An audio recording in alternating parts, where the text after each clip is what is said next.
This is the Wally and Methot Show. Now here are your hosts, Brent Wallace and Mark Methot. Welcome to the show, everybody. I'm Brent Wallace. He's former NHL defenseman Mark Methot, who also for today, he's captaining our ship straight into rough waters. So hang on, everybody. Matt, we have a fun show today lined up in the chat, quenched by Whitewater Brewing Company. Brewed by friends, for friends. Don't forget to use the Wally and Methot coupon code for 15% off at shopwhitewater.ca. We have Chris Wideman, who recently returned from his great season playing in the KHL. Well, he's now headed back overseas to go to the World Championships. We have a lot to discuss with the former Senator. Oh, Meth, something I forgot to bring up earlier. The internet can be a fantastic place to be, get lots of information. It can also be perhaps a quagmire of lots of different stuff. But it just so happened, I want to thank our good friend, Catherine Jean, for posting this particular photo online of you. Now, I don't know if... I saw it. Can you just explain to me? I do appreciate the fact that you put your shirt on finally for the camera. The hair seems a bit out of whack. And there is a line in here that says in your bio, one of the most intimidating players on the Knights. You had a penalty minute per game. I think you had 66 penalty minutes in 65 games or something. Okay. So here, I'll just hand it over to you. Well, I can definitely appreciate the hair chirp. That was bad. It looked like I had frosted tips. That's because we all bleached our hair the year before in the playoffs. Unfortunately, it grew out and looked that way. I looked like I belonged in NSYNC or something. And the intimidating thing, you got to keep in mind, I was a 230-pound D-man playing in junior hockey, and I was very physical. So yes, I didn't have a lot of PIMs because I never really had to fight. I was able to kind of muscle a lot of guys. One summer, I came back to training camp. I think I put on like 25 pounds, like legit. I was working out that entire summer, going from the gym to Subway to home and having another massive shake. And I did that every single day until camp.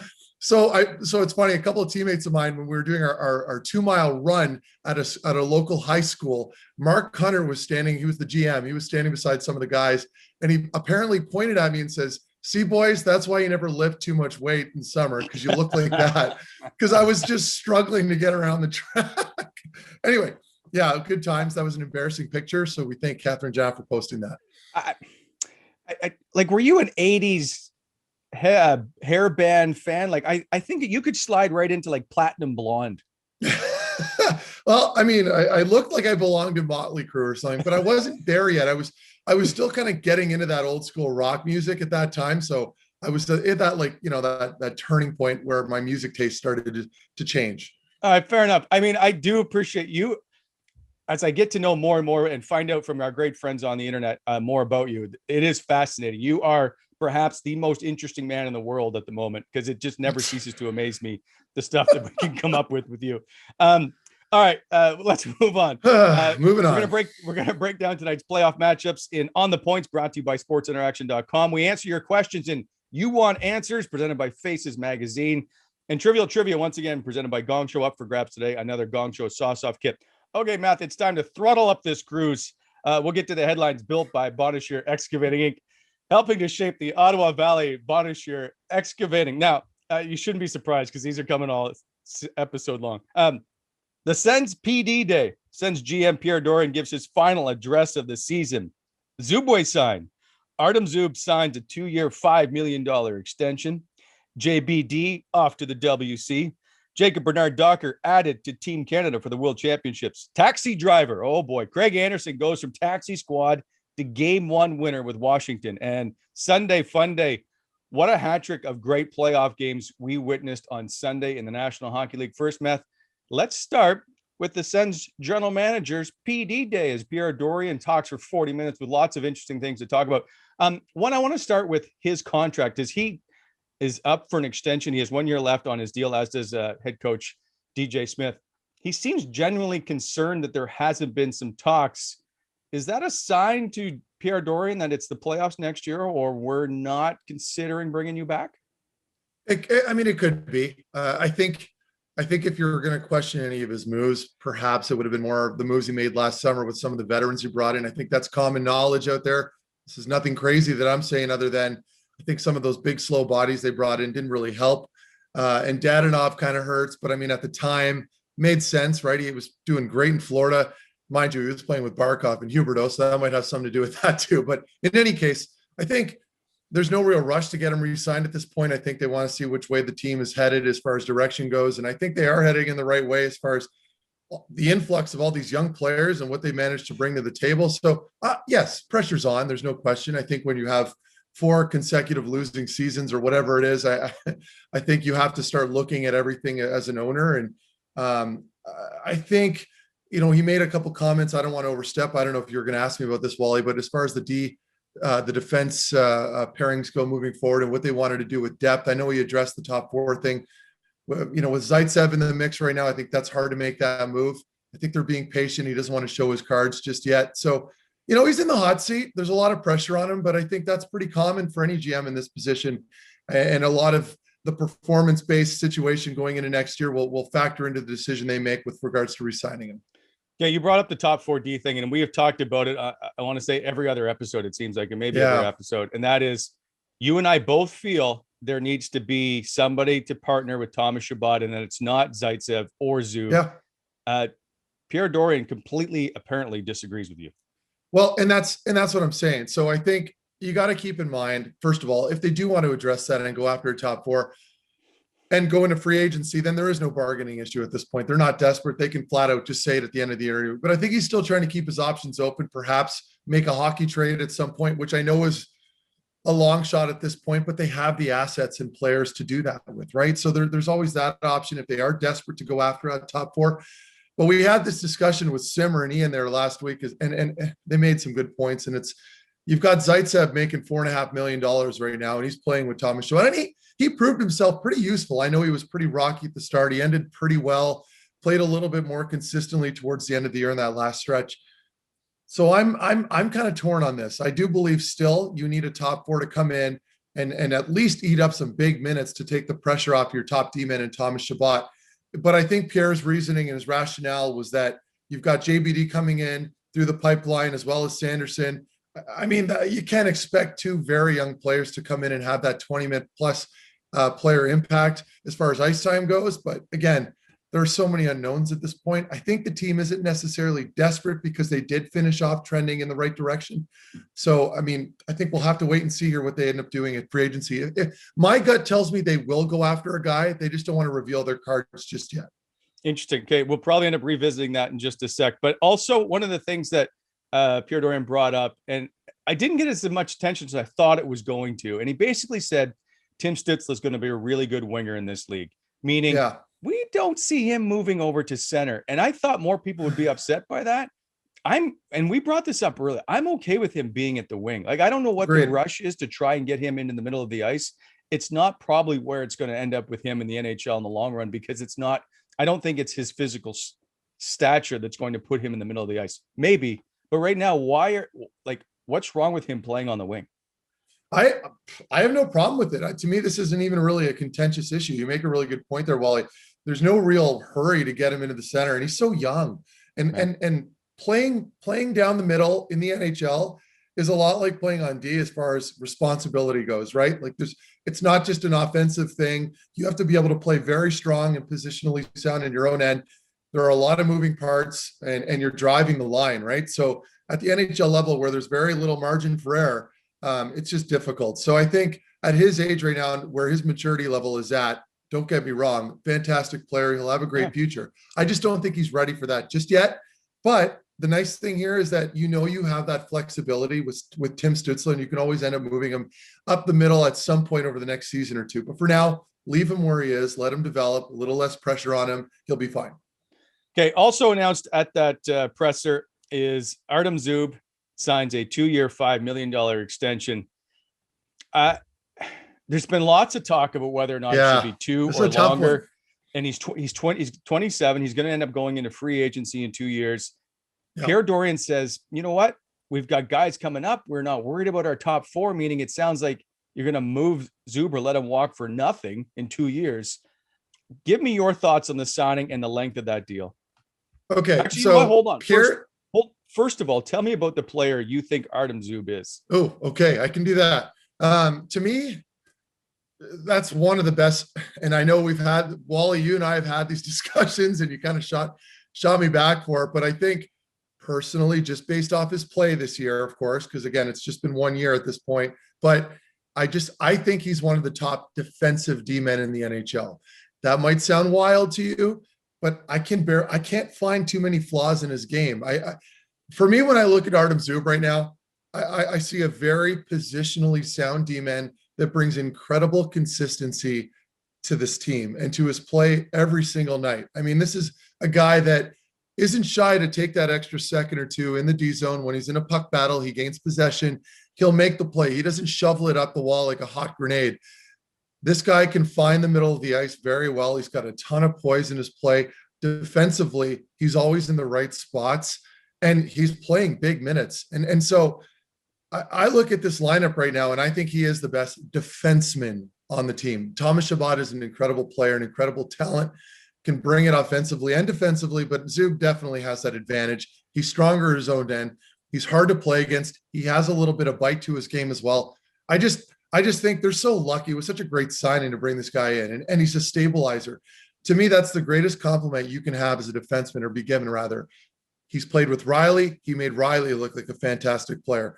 Brandstrom was in question all year. All of a sudden, Brandstrom starts playing with Zub. Brandstrom looks like an NHL player again. To me, that's a testament to what Zub brings to this lineup. So you got to give it to him for that. And by the way, I'm not likely to ever argue with you on a defensive defenseman and how he plays in the National Hockey League. So I will agree with you on his play, whether he's one of the best in the NHL. Yeah, and people argue that all day long. Sure, but what I appreciate about it is you can see how well he plays. So then my argument or my question is 2 years. I don't want to call it a waste of a contract, but should they not have paid for more years on his contract and got him a few years of free agency? If he's so good, Matt, do you not sign him longer so you can move him later if you've got guys coming up that you think are going to take his spot? You're telling Artem Zub right now, you've got 2 years to play here, and then we're moving you. Sure. Okay. Well, there's a couple things, and you can dissect it. I mean, you could make an argument for both sides here.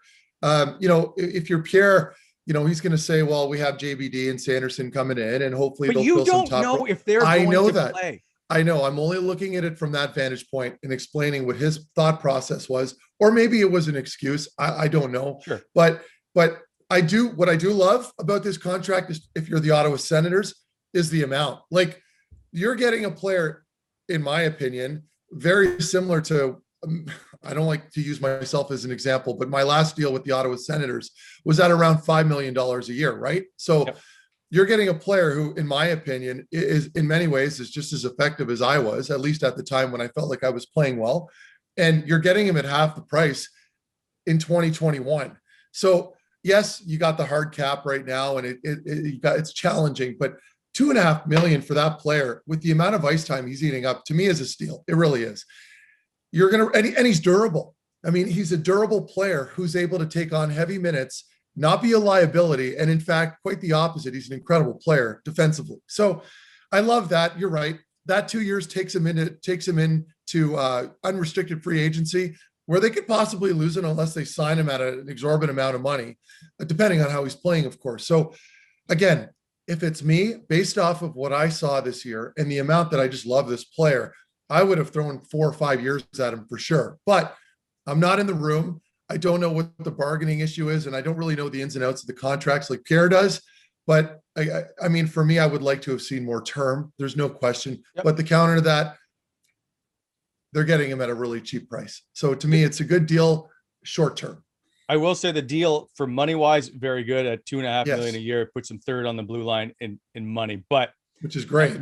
One thing I think gets overlooked a lot on this team, and we've talked a lot about the frugalityness of this group. I don't even know if right. that's a word. So that takes me to my next point. You just brought the frugality. How much is it Pierre's Pierre's working?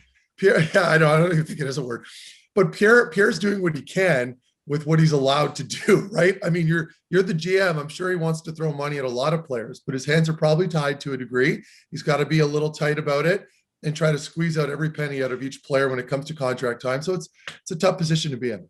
And I'm not trying to be an apologist here. No. I'm just saying, if you notice contracts signed in the National Hockey League these days, they are front end loaded. and they are with signing bonuses up front. The Yes. Ottawa Senators do everything they can to back end load them. So if they trade them away, they've got to take a higher salary on the other end. And two is they don't give them signing bonuses. So Thomas Chabot has no signing bonus in his contract. And it's a huge sticking point for guys who want that money up front.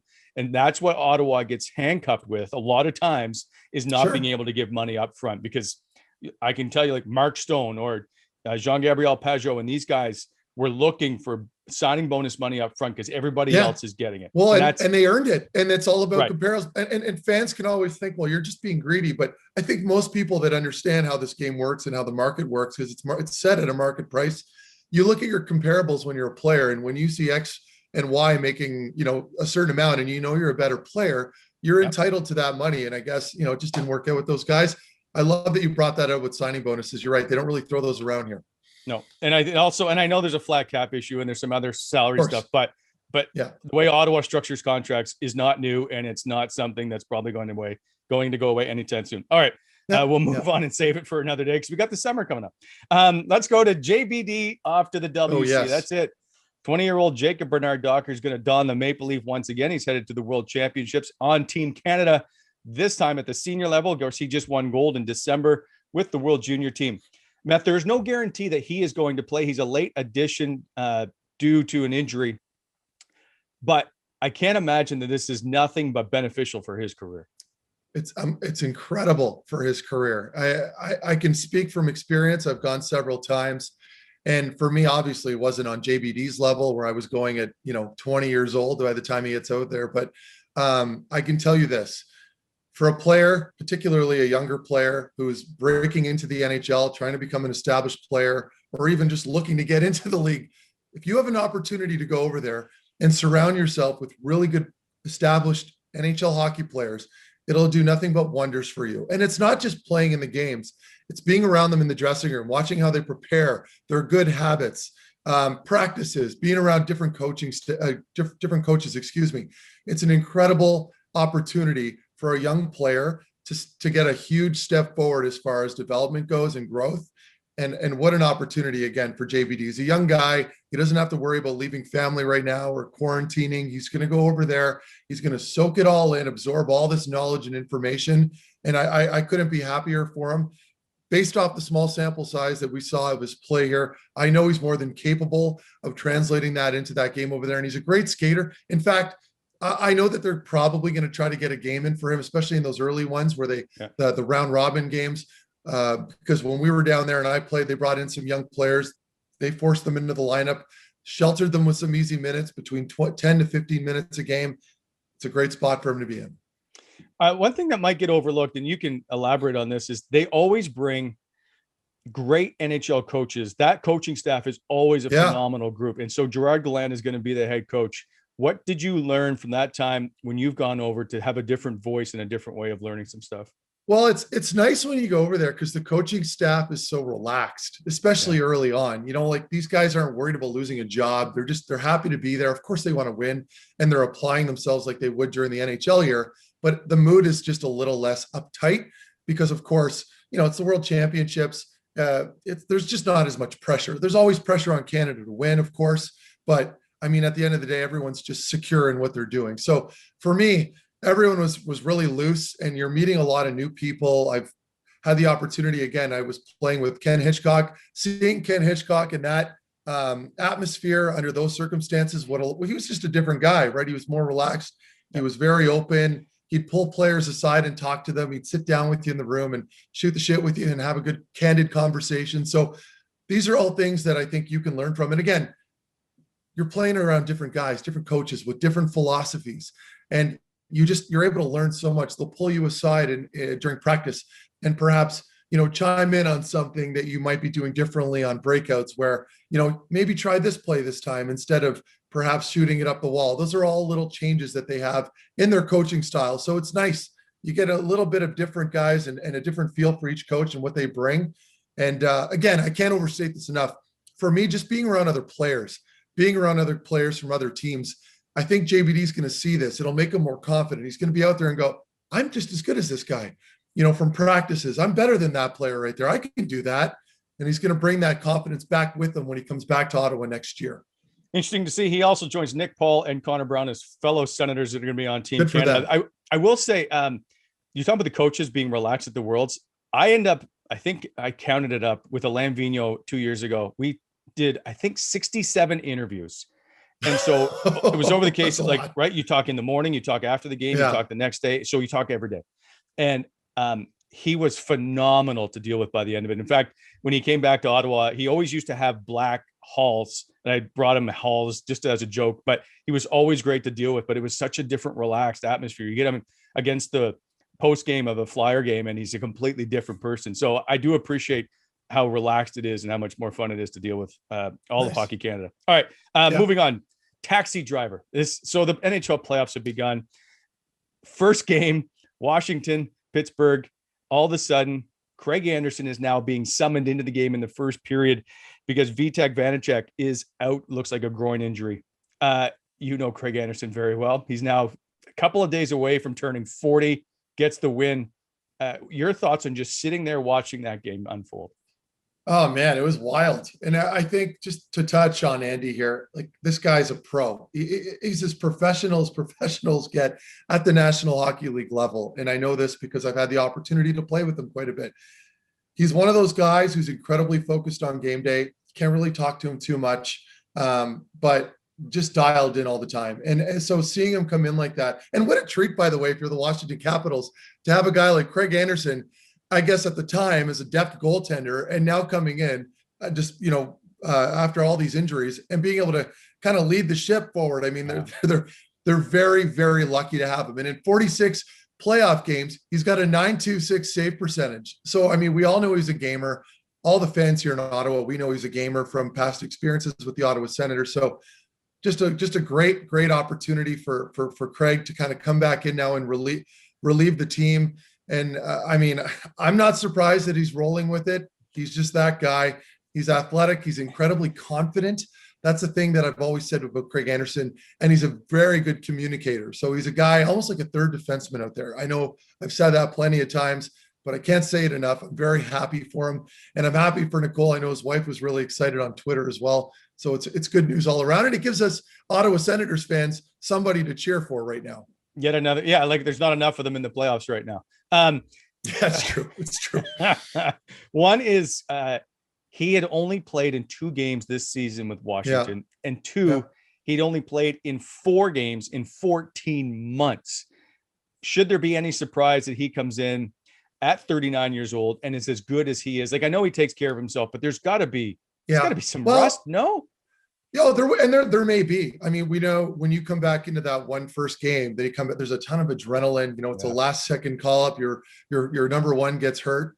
And so you have no choice but to relieve him. You're running off sheer adrenaline. You're going to do well. The challenge for Craig now will be preparing himself physically and mentally for the second game. That's going to be the challenge. I think he'll be fine. But again, lots of pressure. It's a different animal when you're coming in now knowing that you have to play. Okay, but because he's played in now 47 playoff games and started 46, does the team in front of him, which is, got a bunch of guys who won Stanley Cups, do they play any different? And by that, I mean, are they a little more relaxed at all because they know what Craig Anderson does, or are they a little more uptight going, we don't know enough about him right now? I would say yes, they'd be probably a little more tight and a little more defensively aware, if you will, during the regular season. But now playoffs is just a different animal. When you're a player and you're preparing for a game, you're so consumed with, stress and focus and anything else you could think of that you're focused more on yourself, and you're so self-aware in the moment that, and I can speak on experience, I have a hard time remembering a lot of games from the postseason. It's just like a big blur. Yep. So I can tell you this, the players right now in Washington aren't focused on Craig Anderson. They're focused on themselves. Craig's going to be focused on himself. And everything else will just play itself out as this game approaches. And again, yes, there's going to be a little more added pressure now on Craig because he knows he's going to be playing, and there's a little more pressure there for him, but he'll be fine. I have no doubt that he'll be ready to rock and roll for that second game. Well, hopefully he's worked on his balance and just doesn't fall into the net like he did in game 1. Anyway, was that calculated? Accidentally on purpose? Yeah. Let's move on. Okay, so Sunday, 3 games, 3 playoff games. I'm not going to miss one more second of the Florida Tampa series. There's Oh, no boy. chance that I do not sit down and I'm ready for this game an hour beforehand. What a phenomenal start. Now, is that the kind of hockey you want to play, or was it over? Was it over the line a bit? Like, it just seemed like guys were running at guys. There, you could have probably called a charge on every other hit, it seemed.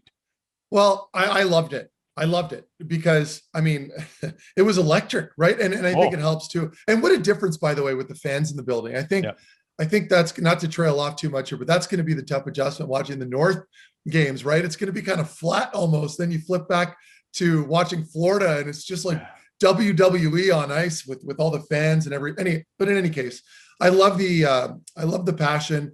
I love the physicality in that, especially in that first period. All I could think was, how are they going to keep up this pace? I mean, like right. If you're playing in that period, you're thinking, boy, I can't keep this up. Either you're going to get hurt or you're going to burn out and things are just going to fizzle. But in any case, I loved it. I thought it was very entertaining. I think the whole day as a whole, we were treated to some incredible hockey. But if we're going to focus in on that Florida game, I mean, I loved it. I think it's great.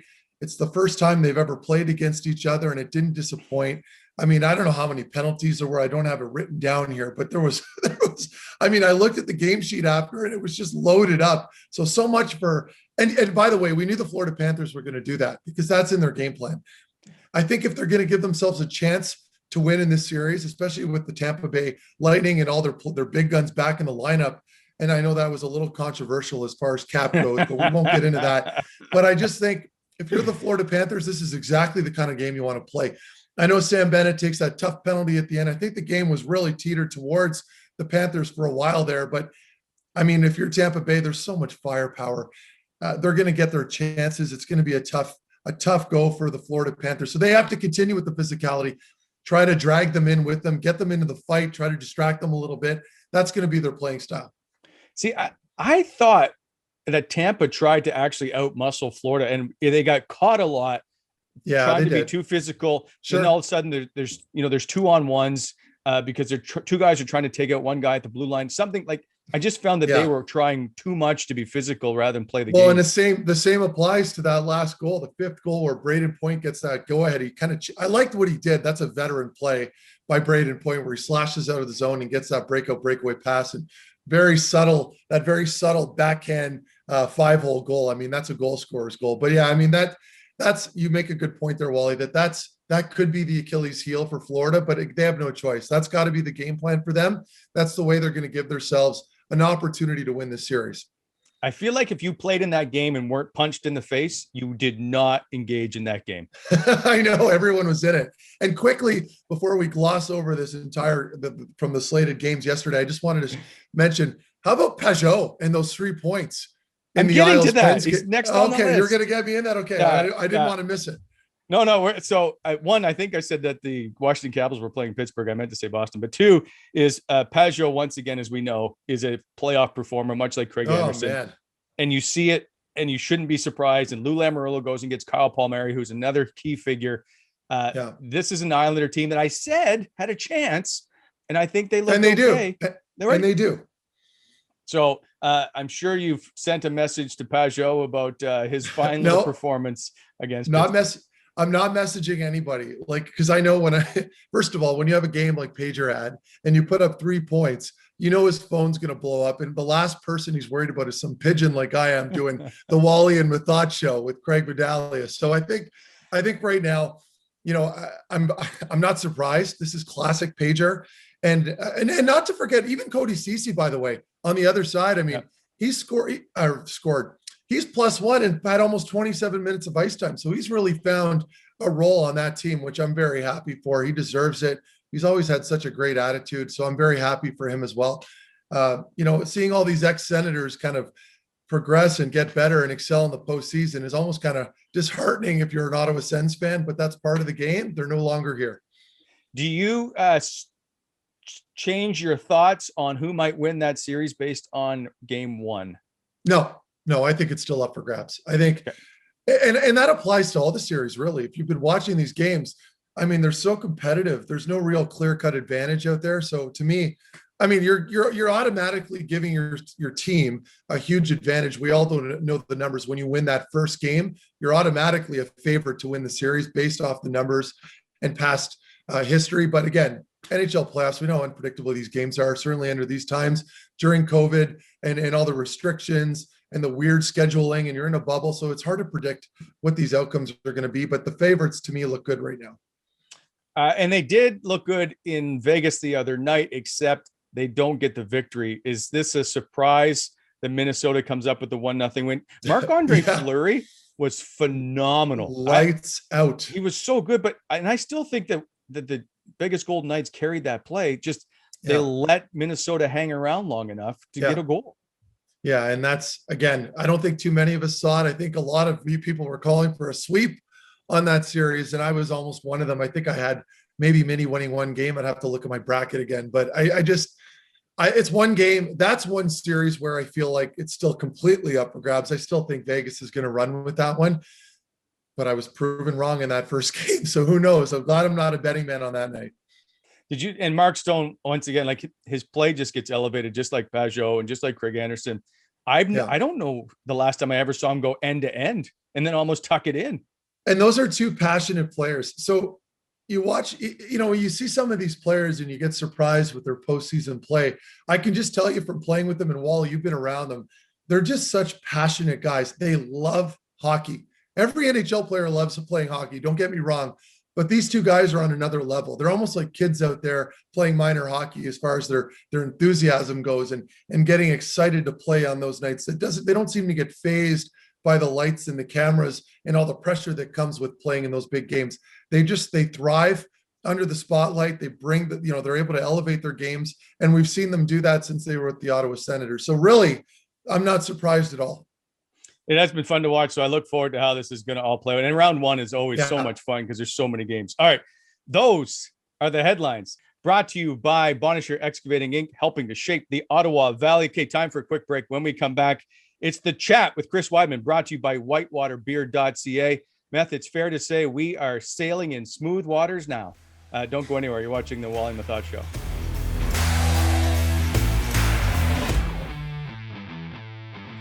Time now for the chat, quenched by Whitewater Brewing.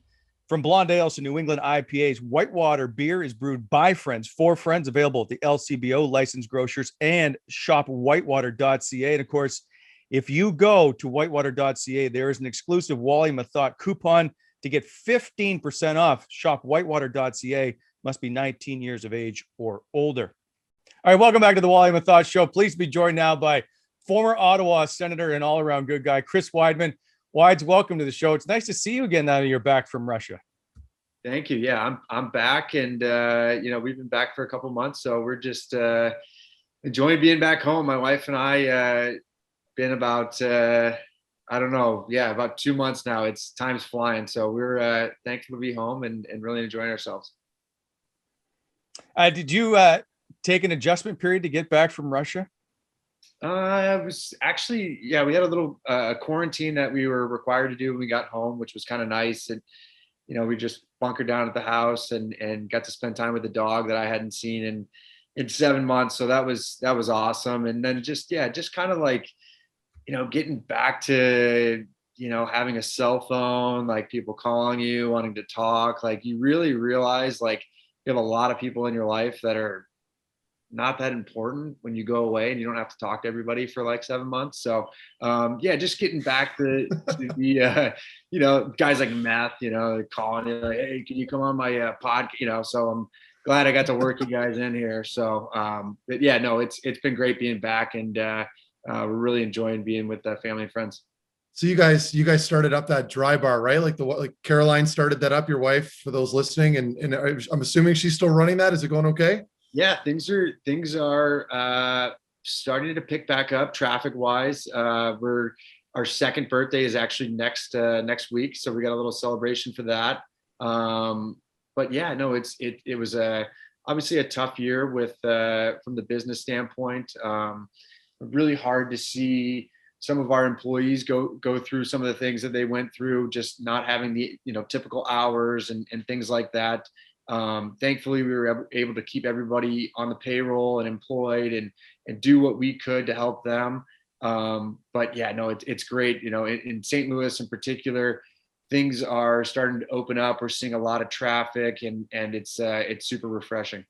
Are you guys at full capacity now? What exactly is starting to get back for you guys? Because over here, we're not even allowed to golf. Yeah, no, it's so hard to see then. And just, I was fortunate enough to make a bunch of friends up there, business owners, restaurant owners, and it's really hard to see, what they're going through.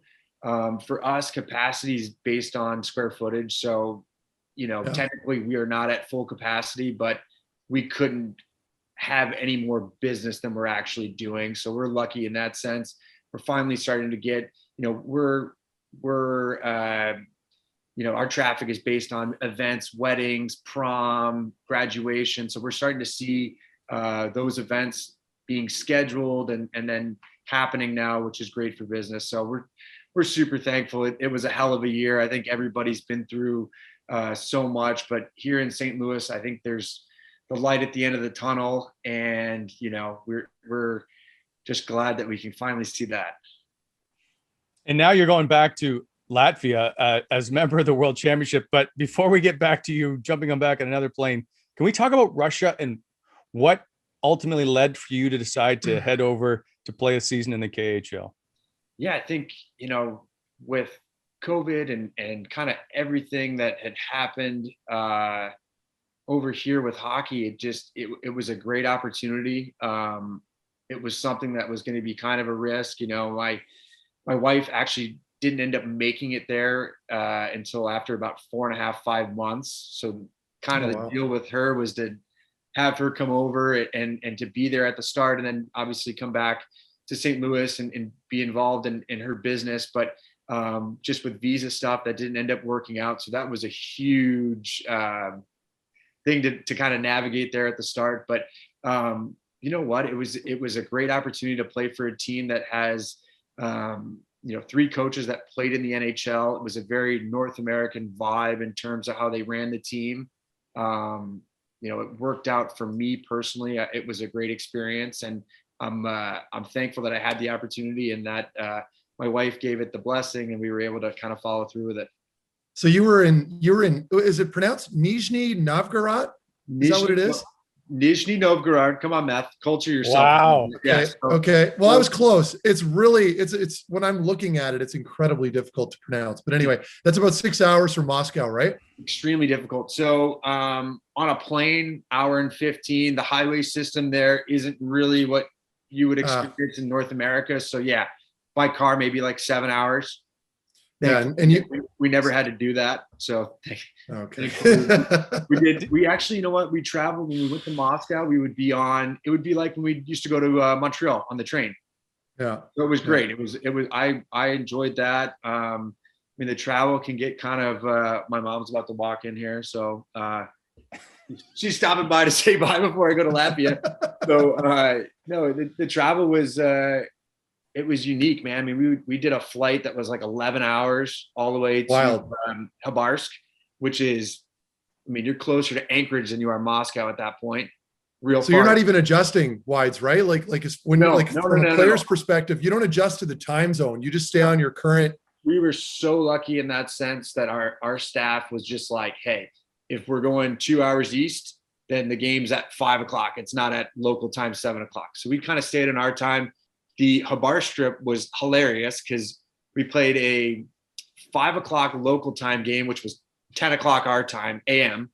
So you're like waking up. They had the one game we played at 7, so it was like a noon time, I guess. They had a morning skate. We had guys like rolling out of bed, like having like breakfast and rolling to the rinks. So yeah. Those are the unique experiences like that it's like really hard to appreciate unless you go through it yourself. And there were so many situations where it may have been difficult in the moment, but I'm very glad now that I'm sitting here in St. Louis in my kitchen that I was able to experience. So you put up some pretty good numbers, right? Like I was looking online, I didn't realize, and forget about the points. You're always going to be putting up points. But you 73 PIMs Was there a couple scraps in there? Ah, no mess. You know, Did you bring the sandpaper to the KHL?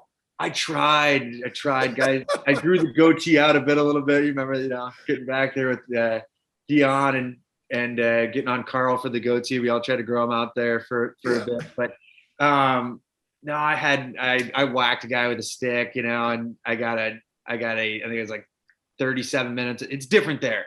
Like you get kicked out of the game. They give you like a 5, a 10, and a 20, and then you get fined for it. So I had one incident there that I wasn't my finest hour, but we were on like a 7-day trip. I was pretty sleep deprived and just wasn't feeling 100%. But yeah, it's a little different over there. The way they call the game, again, all part of the experience. Our team probably wasn't getting a majority of the calls for us. We were a lower budget team, but again, that's all part of it. So do they still have because I remember, and this could have been just more 10 years ago, but I remember some of the teams just loading up on tough guys. You'd have a bunch of meatheads, like a line full of them. Do they still have that over there? No, I don't think that's, that definitely was a thing. It was not during this past season. I don't know if our team had a fight, it does get physical. Like, I think people think of like the KHL, like, oh, these big open, wide open hockey with big rinks, big ice surfaces, like the top teams over there. I would really like, it'd be like how Guy used to have us play, like a 1-3-1. You're just shutting it down. So they shut it down, right? These top teams. Yeah. Then they have the skill. Once you turn it over, it's in the back of your net, right? So we were more of a run and gun team. We weren't as deep as some of the other teams. So we kind of went for it, and it was fun hockey. Like you're like, okay, we're not going to win this game 1-0. If we have a chance, we're going to have to win it like 5-4. So it was fun hockey. So it's not like the old school mentality. Like leads me to my next question. It's perfect. Do guys ever have issues anymore with getting paid? Are you even allowed to talk about this? Are they watching us right now while we're having this conversation? Because Wally's spoken to this, he's got some good stories about it too. But payments are delayed sometimes to players and all that kind of thing. You know what? I think it's a per team basis. Our team had no issues, thankfully. Good. There's always, you always hear stories, and COVID hit the businesses and teams over there, just like it hit teams over here. Like, I think every industry felt a little burden from what's happened in the last year and a half. It's no different over there. So as far as pay, we had no issues. And it's, again, some of the stuff that you see and experience, it's like, it's just part of the gig. I played with, who was it? It was Feder Tootin when I was in Columbus. He was my D partner as a rookie when I came in. And he had moved to Canada like permanently, but he would always tell me about how when they were over there, and I think he was living just outside of Moscow, but he would always tell me stories of how people would get pulled over by the police and you could just pay them off on any different occasion if you had enough money, and you can get off. Or if there was a traffic jam, you could drive through a park perhaps, and just to get to the other side. Like, again, this has probably been exaggerated greatly, but I just remember that it's always stuck with me. And I feel like people have a perception of what it's actually like. Is it like that at all? Well, you know me, Meth. I would exaggerate if you let me. The only thing that I can really honestly say is I didn't drive over there. We had a driver that kind of got us to and from where we needed to be. Thankfully, because there are lines on the roads there. I'm just not sure if people actually know that they're there. It's like, it's true. Well, you're like, I'm like, some of the stuff I'm like, and then you'll see like a car, like sometimes the car's on the opposite side, or the steering wheel's on the opposite side. You're like, okay. And then sometimes it's like that car is like one step up from having like a horse and carriage. It's so yes, old. It's like no ever kind of inspection done on these cars. I can't comment on that officially, but yes, you'd be correct, right? And then you go. I mean, it's the same, right? Like you go to some cities and their public transit system is from like 60 years ago, and you're like, wow, that bus, is putting out fumes that you wouldn't see in North America. So Yeah. I mean, it's all again, I keep saying this, it's all part of the experience. I'd see stuff and I'd be like, wow, I'm taking a picture of that, because when I tell somebody about it, when I get home, they won't believe me. Yeah, It's true. So I did World Juniors in UFA one year, and like that is exactly what I think Russia to be, and it was a phenomenal experience. I'll never forget it. But I do remember, and I don't know if you saw this, Wides, the side of the road, the gas lines are like 4 feet up, and they're exposed, and they just go up and over the driveway and back down the other side. If there's ever an accident, you're taking these lines out. Anyway, that was one thing I never forgot, was these gas lines are completely exposed. Like I can't explain how different the world seems to be in Russia. Would that be fair?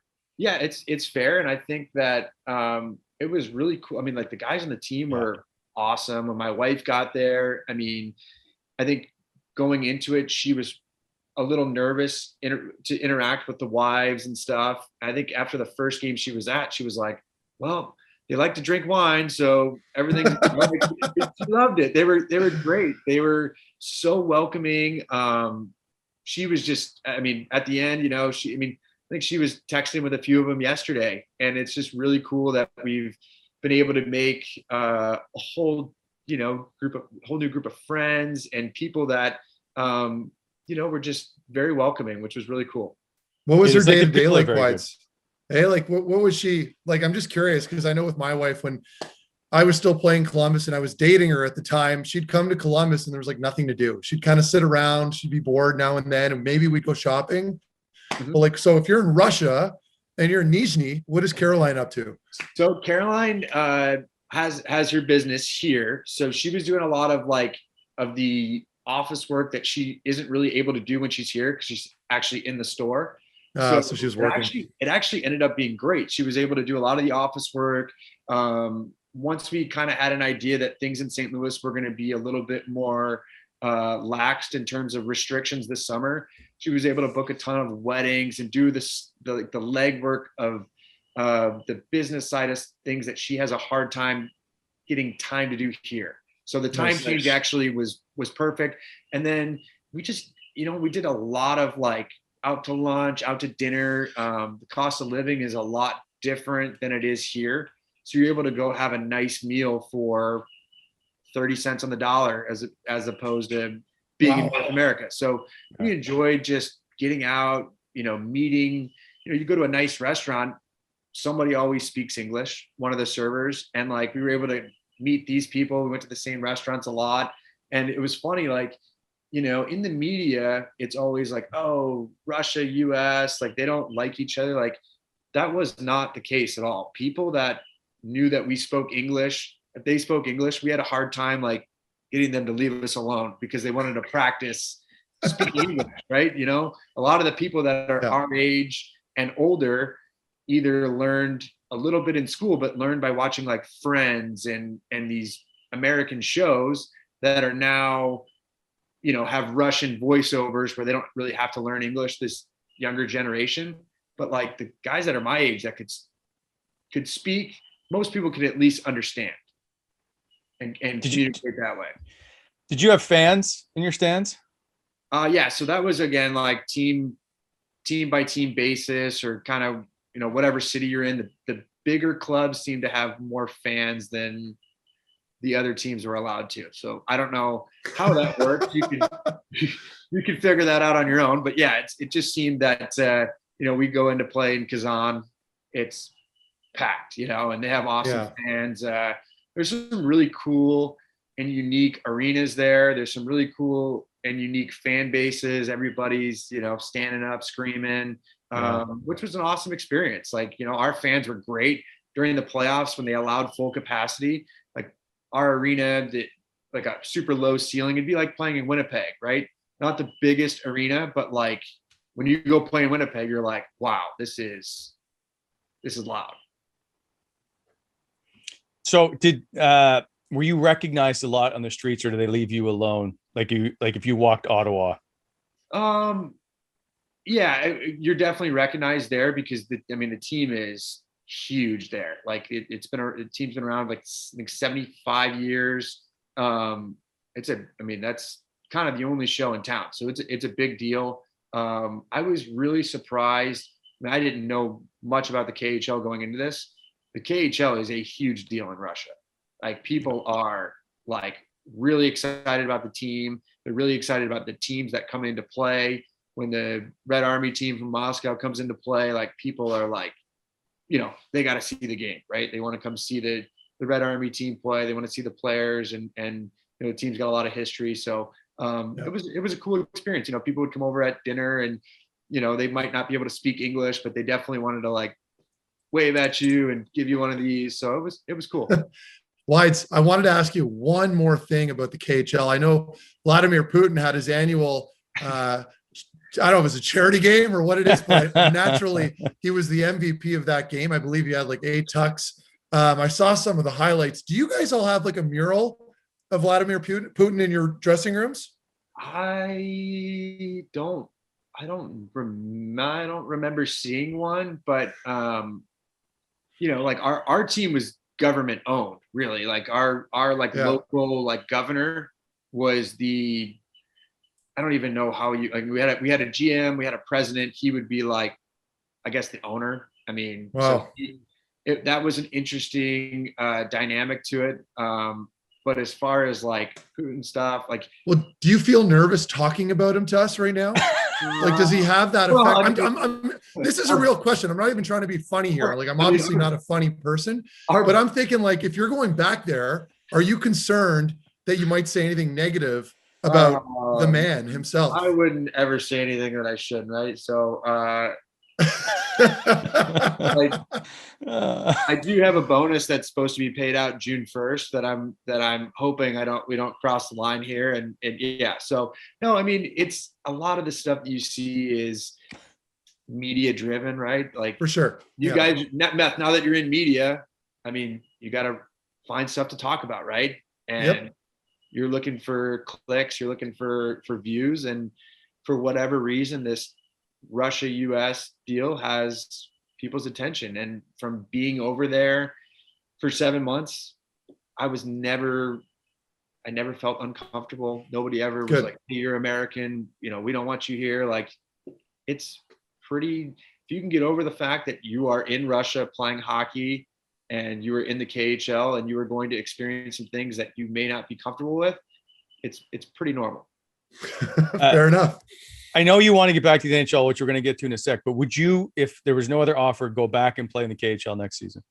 I mean, I'm not somebody that's ever going to say no. I mean, you always have to leave all the doors open. I think after my experience this year, I'm definitely comfortable over there. Like, I don't think there was an experience where I was like, man, I could never do that again. I think, my goal always was to go over there, play well, and give myself an opportunity to come back, which I think that I have. But at the end of the day, you got to leave all the doors open and make the best decision possible for, now that I'm married, fellas, for my family. And it's not a one-man rodeo that like it was when I was, 22, 23, pack up your hockey bag and a couple backpacks and you get the traveling circus. So there's a little more to it now, but it was definitely an experience that I enjoyed and that I wouldn't, say no to again. And by the way, Meth completely glossed over when he tried to get to your PIMS. That is, you led all KHL defensemen in scoring. And so I thought it was a little more important than your PIMS, but anyway, 20 minutes later, we're getting back to it. My point is, did you feel rejuvenated after playing that year based on the success that you had personally? For sure. I think anytime you get an opportunity to play well and just kind of like, I mean, I had a few years that were difficult, some injury stuff, some things that, were, just kind of happened. And when you get away from focusing on the hockey, like the NHL is such a hard league. If you have things going on that take your focus away from actually playing the game, it's even harder. So I feel like I'm a better player than I was when I was a full-time player in Ottawa. And that's hard for people to say when they've kind of been away and had to go work on their game. And I feel like I'm there and I'm really excited about it. Okay. So you brought it up just about being hard times, and I'm going to just ask a question and we're going to move on. And that is, if the Uber thing didn't happen, do you think your career would be a lot better off today? Do you think it impacted your career is what my point is? I think it'd be hard to say that it didn't. I mean, the guys that were in the dressing room kind of know the real story. And I just kind of, you know, I was raised to be one of those people that, you know, you deal with, you know, what's brought and you face the consequences. And you know what, I think that kind of looking back on it, I mean, can't take it back. It happened. And I'm really proud of what I've done since then to give myself an opportunity to potentially play in the NHL again. So, you know, we'll see what happens, but there's been some times that weren't so easy for sure. And, you know, I kind of met those head on and I'm just excited to see what's ahead. Like we all need to, and this isn't about that, but we all need to grow up at times, right? And you become better as you evolve. And so you say going to KHL and years later from Ottawa, whatever, that you're a better player. And is that just a part of just kind of growing up and finding whatever works for you personally, right? Like everybody doesn't have to be a star at 22 years old. For sure. I think that there's definitely a maturity factor both on and off the ice, right? Like you're, you know, you're developing not only as a player, but as a person, right? I'm 31 now. I'm married. I'm a little bit more, you know, in tune with what works for me professionally. And that's great. You know, sometimes it's, you know, sometimes, like you said, you're a superstar at 19, like you see some of these guys, and sometimes you're, you know, it takes a while and some experience to get you to your maximum potential. And I do believe that, you know, some things that happened that weren't, you know, weren't the greatest experiences have made me a better person and a better player. And, you know, at the end of the day, I'm thankful for that. Yeah, and I'm happy that Wally brought that up because I think, and Wides, you obviously know this too. I think people don't always understand it. Just like, and this is especially true with goalies, but even with D-men, I find you don't really peak or get to that, like that ceiling until you're like probably closer to 30 years old.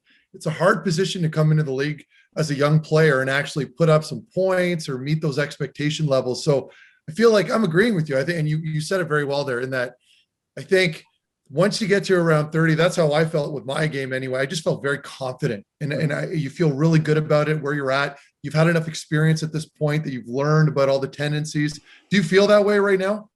I think I feel more, you know, just, I keep mentioning, you know, my wife, but I think that has really just given me such a good foundation, right? Like come home every day. Like it's, she's been unbelievable the last few years when things kind of got tough professionally.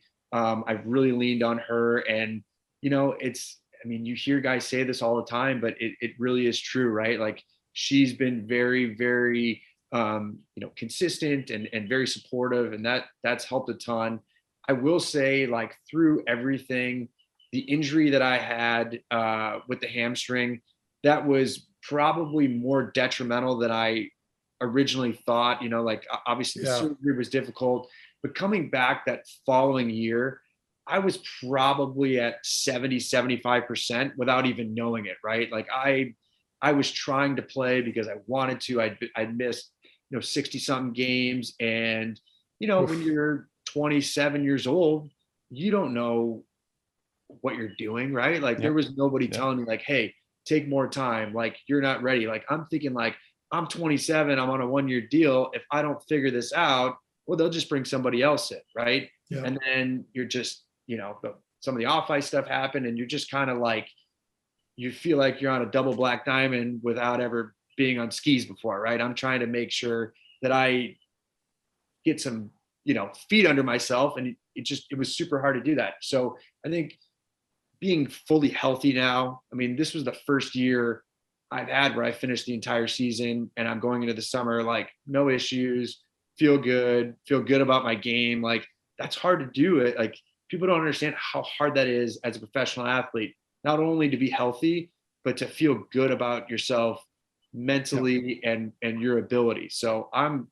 thankful for that. I'm really excited about it, and we'll see what happens.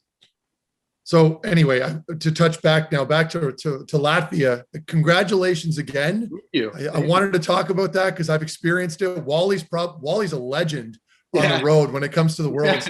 So we know how much fun it is. Do you feel right now like there's a ton of pressure on you then to just perform because you have an opportunity all of a sudden to skate and play with all these other NHL players? And I know personally that was like my coming out party, in that all of a sudden I'm surrounded by these good players and I could keep up, right? And I'm thinking, okay, I belong. This is good for me. Do you feel that way right now, like that you'll have something to prove? Yeah, you always, like, I played in 2016 and after my rookie year in Ottawa, and I was like, okay, this is my opportunity to just kind of like get, like you were saying, get yourself out there, right? You're with other guys around the league. So as far as that's concerned, I'm very thankful that I have that experience to kind of like go back to. But for me, I think that it's just one of those things where it's like, it's hockey, man. Like you just go play hockey. It's what we do, right? Like if you were asking me to go like kick 25-yard field goals to like win the Super Bowl, I'd be shitting my pants. But like this is something that I've done before, and I feel good about where my game's at. I'm so honored and thankful for the opportunity, because they could have easily gone another way and chosen somebody else. I think I committed to this thing like a month ago when they asked me, and I just very thankful that I have the opportunity and I'm ready for it, and I plan on taking full advantage of it. Christian Wideman, right? You guys would have been teammates, or was he? I do know Wally, yeah. So he was, I think the year that I got hurt, he was up for the end of that year, so I got to know him a little bit, and then I've been around him a bit. He's a good guy, and looking forward to seeing a few familiar faces. And so, how much do you think that this performance at the Worlds, and I know it's a completely different year with COVID and how the Worlds are going to play out, but is this going to be what puts you back in the NHL? Like, do you have that pressure on you to do that with the Worlds? I don't know about pressure. I think that it's, I'm probably approaching it a little differently than the first time I went, when I had just signed a 2-year extension, and rooming with Patty Maroon, and we're a couple St. Louis boys over in Russia.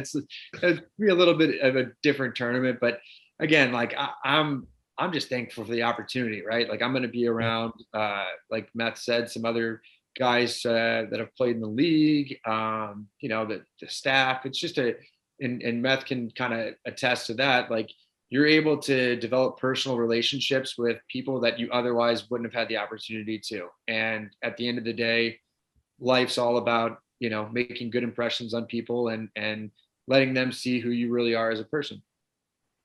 Are your arms as big as Meth's? Did you just work out before you came on here? Like you guys, no, I was no, I think, you know what? So my wife's been super busy. I'm like in charge of like laundry now. This probably shouldn't have gone in the dryer. I think that's what's going on. No, you look good, Whites, because we were talking earlier, and I love my noodle arms. I called you noodle arms. You've always been in relatively good shape, but your arms looked especially more spaghetti like 5 years ago. But you do look bigger, and I mean, obviously, part of that's probably just spending a year in Russia. We all know what happens in Russia. Oh, God. But I just wonder, like, as your training regimen changed a little bit right now, like with COVID and all, are you even going to the gym, or do you have something set up at the house? So like I said, we're a little bit more lax than you guys are there in terms of restrictions. So I've been able to go to the gym. Our rink's open, so I've been skating. I think just, I've always been like a smaller-ish guy. I think that, my body probably was a little bit later developing than some others. And, I think, again, as you get older and you mature, you understand that like having a good meal is probably better than having pizza or like something that's not, like it does take, not to say that I'm, when I was in Ottawa, I'm eating pizza every night, but Fratelli's Pizza, there's a free plug, is very good. Ain't bad. So, it's all part of it, right? You're developing and physically developing. Yeah. Well, you'd be the third largest defensemen, I believe, on the Ottawa Senators right now. They're pretty small back there, so I feel like they could use you, but I won't put you on the spot. I haven't Yes, I did. caught too many games. I do, like, obviously I love, Brady from St. Louis, love Brady. Not really like I've always been a Shabby fan. Like, I think he's unbelievable.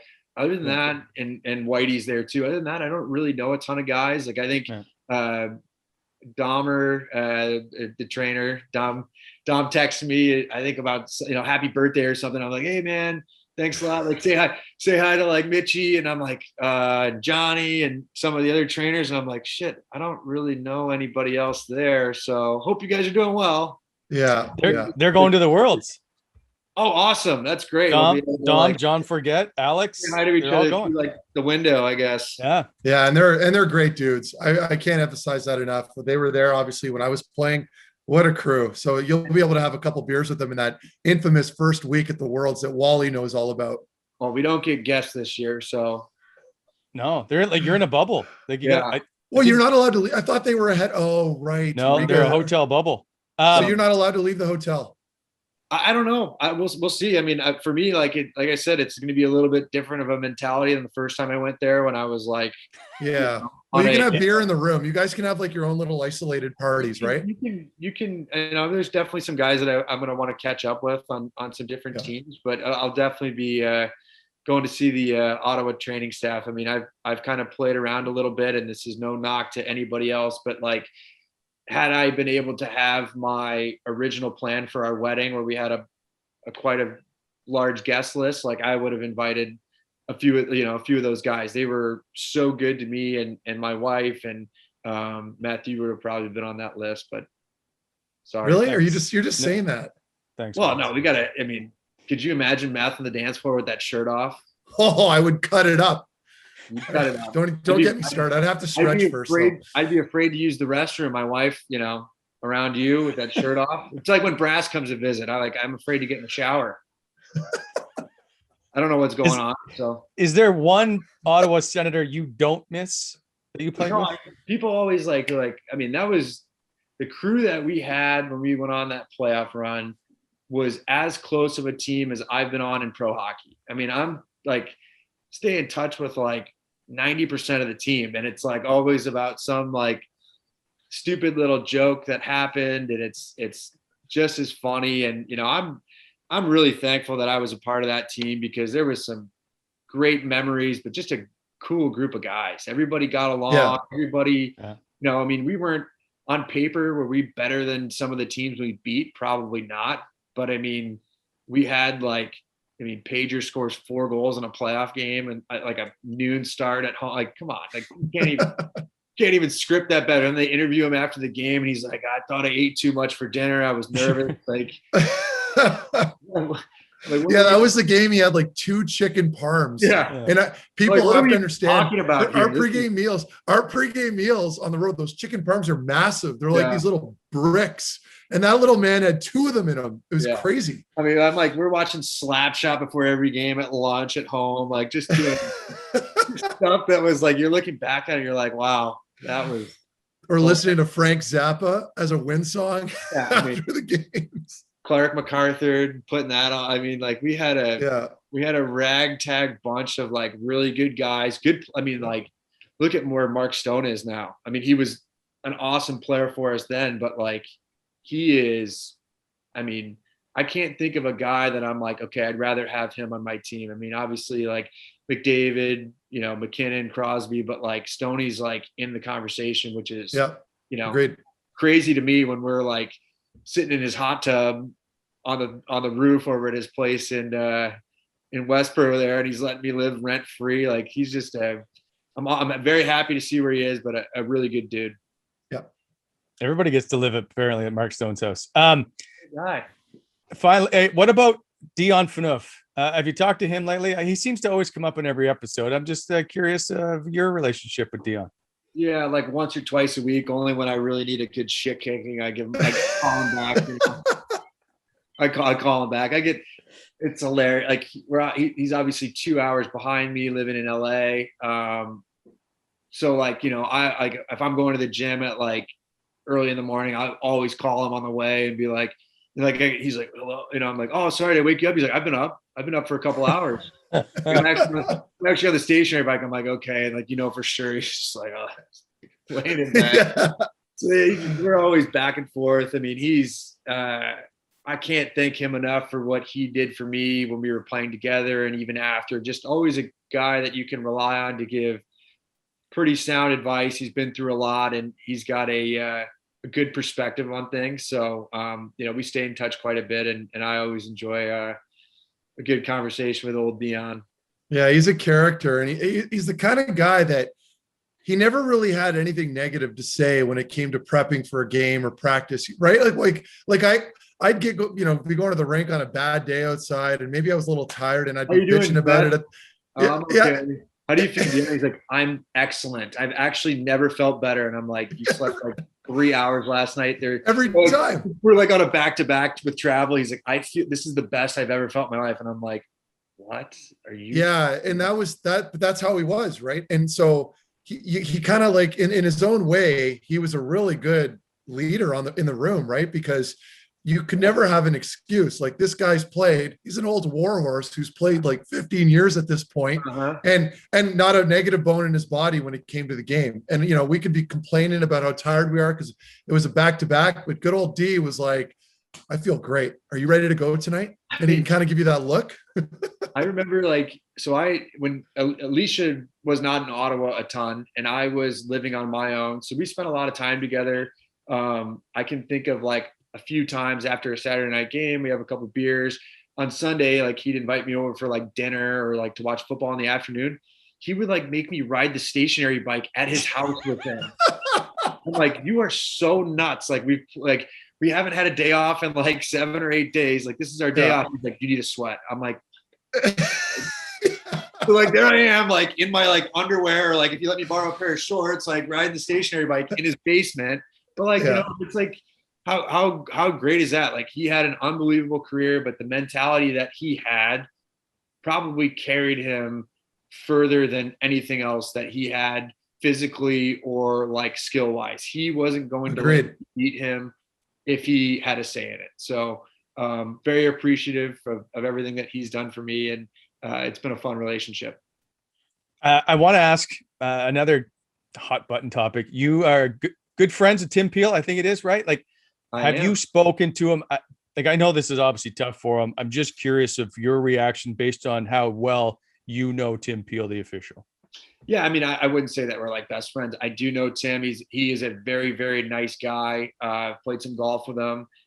Just a really unfortunate situation that he was involved in. I think, Meth, we were talking about this the other day on the radio. I think it's, one of those things, like, horrible timing. I feel bad for him. At the end of the day, he had a fantastic career. I think that he's the type of guy that will try to find some positive in this, and I don't think it'll be a thing where he looks back and says coulda, woulda, shoulda. And he's a good dude, and he will get through it. Yeah, that's tough, and it's tough because he's in the middle of the spotlight. But I'm going to assume both you played that this is not a particularly isolated incident by any stretch of the imagination. No, I think that, there's only so many officials, right? So like, if you lay into somebody, you're going to run into them down the line, and they're humans, right? They remember stuff. So I think that the tighter that you can keep it. And like, I remember like my first maybe year in Ottawa, like we used to just get on all the refs and linesmen and stuff. And like, we weren't a great team, so we probably couldn't afford to like kill that extra penalty. And like, it's those are the things that you have to kind of experience and learn to become a really good team. And I think when Guy came in and we had a little bit more structure and we let just Eric yell at the refs, like it was only one guy. It was only one guy. Like it was probably better for us rather than having like me with like, 30 games in the league screaming at the guy for like missing an offside call. Like Beth's probably looking at me on the bench like, hey, sit down and pass me that water bottle. So you're saying Eric is vocal with the officials? Eric, that's an understatement. Eric deserved to be vocal though. When you're that good, like you expect things, like and it's the same way the top players in the league are. They expect things to be ran a certain way, and to their credit, that's what they deserve because people are watching the game because of them. Yeah, and they just see the ice. They see the ice different. It's like why a lot of them, like the great top tier guys, don't really ever make good coaches, right? Because they're looking at you on the bench thinking, "Okay, why didn't you make that pass there? Why don't you hang on to the puck longer?" Because I saw that I'd be you, and right? Like I used to love when you guys would get into it on the bench all the time. Like you would just be like, "Okay." Like it would get to the point where you're like, I'm not winning this. So you know what? I agree. Yeah. Right? Like I know. And I would always tell him, like he would tell me, Matt, you got to give me the puck there. Like it was usually about getting him the puck on the point. Yeah. And I always would say to him, dude, I'm not Paul Coffey. I don't see the ice like that. If I saw the ice like you, I'd be making $10 million a year. But unfortunately for me, I can't, so, it's just, but it's funny, but that's to get back to it. That's just the competitive nature of these guys. So we kind of veered off from Tim Peel there. We're talking to me and Eric, but anyway, it's a different game, but I guess I don't know where I'm going from here. So I need you to save me here, Wally. I have another important question. And that's one we ask almost everybody until I forget. Yes. Is now I'm gonna make it a little different. We always ask what your favorite snack is if you're sitting at home watching a movie. But if you're in Russia, did you have like a favorite Russian snack? Not really. No, I mean I didn't. I'm pretty easy. Like I like popcorn. Like just like you could get that over there. Like there wasn't a ton of stuff like snack wise, and I'm not really a big snacker anyway. Like I like to keep it a little trim. Meth knows he's showered. For God's sakes. Listen, stop dodging the question. He showered with me a little bit. For me, it would be like chocolate. Like I like dark chocolate. And that's my cheat snack. He doesn't like ice cream, chocolate. Like I like all that stuff. But like if I'm like I like like that skinny popcorn. Do they have that in Canada? Yeah. Yep. Love that stuff. Okay, there it is. Skinny pop. Skinny pop when you can eat 3 bags of it in one sitting. But yeah, that's kind of my jam. Okay, that's fair. That's you know what? That's an acceptable answer. When do you head out to Latvia? Tomorrow morning at 10 a.m. Wow. So good luck over there. I know it's going to be obviously a little different than perhaps other world championships, but we're excited to see you back, and we look forward to watching the Worlds to see maybe the Americans lose again to the Canadians. It's okay. Whoa. I think we lost both times last time, but yeah, it's going to be a great tournament. I think that, the group that we have will be kind of hungry to, some guys that are, trying to prove some things, some young guys that'll be young and hungry. So it'll be good. Thanks. We appreciate your time, Whites. Take care. Good luck. Safe travels. Thanks for having me. And Matt, great to see you, pal. Good to see you too, buddy. That is the chat. It's brought to you by Whitewater Brewing. Whitewater delivers beer right to your door, and they're offering exclusive savings to Wally and Methot listeners. Shop whitewater.ca and use the Wally Methot for 15% off coupon. Must be 19 years of age or older.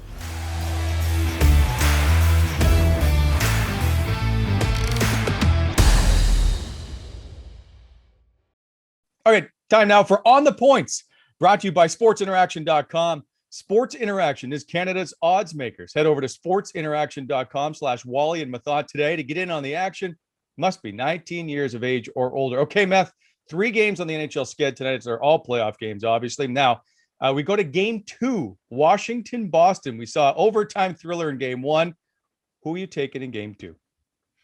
First off, I just want to throw a huge shout out there to Craig Anderson for coming in and playing well. We're biased a little bit in that we're fans of his. I know I am. But in any case, this is a touchy game for me because I thought for sure you'd see some real high scoring. I know 5 goals wasn't a whole lot in that first game, considering the firepower on both sides, but I'm still tempted to take the over here only because I think it will open up a little bit more here as players get more comfortable. That first game nerves always play a huge factor. So I'm pretty confident in that over going into game 2. Interesting. I mean, Patrice Bergeron and Brad Marchand had 1 shot on goal combined. I think Pasternak had 6. They just did a pretty good job of containing that line. And until they can find a way to score, I think Boston has trouble offensively. I'm taking the under in this one. I just don't see how these two are going to combine for a shootout. And as we've talked earlier in the show about Craig Anderson, I just think he gets in playoff mode. He's a different goaltender. I don't care how old he is. I'm going to take the under in the Washington-Boston series, and I will take Washington for the win. You didn't give me your winner. Washington's one of my horses right now in my bracket. So despite the winning culture, as we all know in Boston, I'm still going with Wash. They're just too strong. They've picked up Big Z there on the D, and big D men to me always help out a team big time in that postseason with their range and stick length. So I'm going to have to go with Washington. Let's go on now to the Central Division champion Carolina Hurricanes taking on Nashville. This one's interesting to me because Nashville comes in on a tear. I think they're 7-2-1 their last 10. They beat Carolina in the last 2 games of the regular season head to head. So who are you taking in this game and in this series? This one is interesting to me because I think at any other point during the season, I would have said Carolina in a heartbeat. But right now, it goes beyond just the hockey. There was a little bit of political gamesmanship going on prior in that as far as Tennessee goes, they were apparently a clear-cut favorite with that home ice advantage and having a full arena. And right now, I think a couple days later, just coming into this first game, the governor of North Carolina came out and loosened the restrictions so they could have fans come into the building. So it gets a little interesting there. But I still think, for me, Carolina, they're just so deep up front. And more importantly, I love their top 4 on D. Right now with Gardner, Hamilton, Sky, and Pesce, I think they're too strong. They've got a lot of experience back there. They're very deep. And then with Peter Mrazek, of course, in goal, I think they're going to be dictating that series for me. So I'm going to have to go with Carolina. It's interesting. Carolina was 6-2 against Nashville this season. So I just look at, they got Roman Josi, they got Ryan Ellis on the blue line, and they've struggled. They've struggled. They struggled till the end of the season, though. In their last 25 games, they've got 18 wins. Yeah, they're playing great. This is an interesting. I can still believe that Carolina were so strong during the regular season that they will continue to play that well. That's what I'm taking Carolina in the game. I thought for sure you'd go against me there, Wally. I wanted to. And I like James Reimer. He's a good buddy of mine. Okay. Yep. Finally, it's the President's Trophy winning Colorado Avalanche against a beat up St. Louis Blues team. And I don't know how badly this COVID is going to go through this locker room or what effect it's going to have. This is a tough one if you're a St. Louis Blue fan. Yeah, things aren't looking real good. And now, as you mentioned it, with potentially the big virus going through that locker room, doesn't really help their chances out. Now, the only thing, just despite perhaps the odd injury or virus infection that's going around, God forbid that happens, I think that winning culture in St. Louis always kind of helps them a little bit. There's always that voice at the back of my mind that's saying these guys know how to win, so they're really hard to bet against. But I mean, come on, we're talking about the Colorado Avalanche here. They're my Stanley Cup favorites. I feel like they're going to steamroll through this series. St. Louis might steal a game here or two, but even then, I'm reluctant to go there. I'm thinking that it might be a clear-cut sweep. If not, St. Louis might catch a game.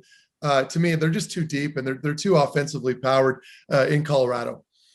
Colorado in the last 33 games were 26-5-2 for an .818 winning percentage. They just are dominant as a hockey team. Yeah, I'm with you. I don't want to disrespect the St. Louis Blues because they're a pretty good hockey team in their own right. I mean, they've won. They're 8-1-3 in their last 12 games. But the Colorado Avalanche, I think I'm going to go 5 games. But I just think that they're probably going to sweep. Yeah, and you had them as a Stanley Cup favorite as well, didn't you, Wally, earlier on? Yeah, and then you took it, so I felt like I had to. I know, just to be different, right? Yeah, but I will admit now that I did probably kind of take that from you, but in any case, I do agree. I think that series in particular of the 3 that we've just discussed is the most obvious. Yeah, and watch us be surprised and it goes 7, but that's how the playoffs work, which is why we always watch. Okay, the picks are in. Are you? That's On the Points, brought to you by sportsinteraction.com/Wally and Methot. Sports Interaction is Canada's online sports book. Must be 19 years of age or older to play. Odds subject to change.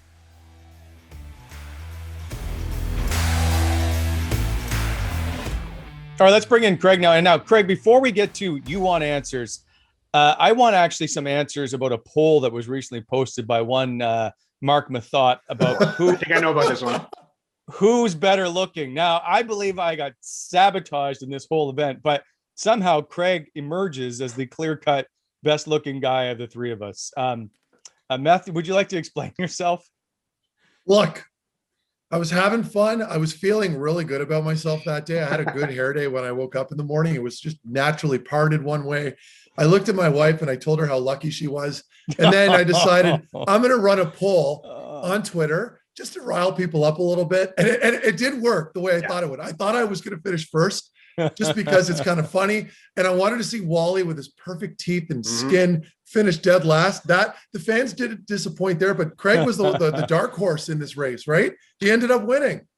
Yeah, didn't see that one coming. But the internet remains undefeated. Yeah, and actually, I want to puke. Wides was giving me the gears before we started interviewing about how you guys have nice setups and I have nothing. So I put it here, the trophy, the most visually pleasing member of the show.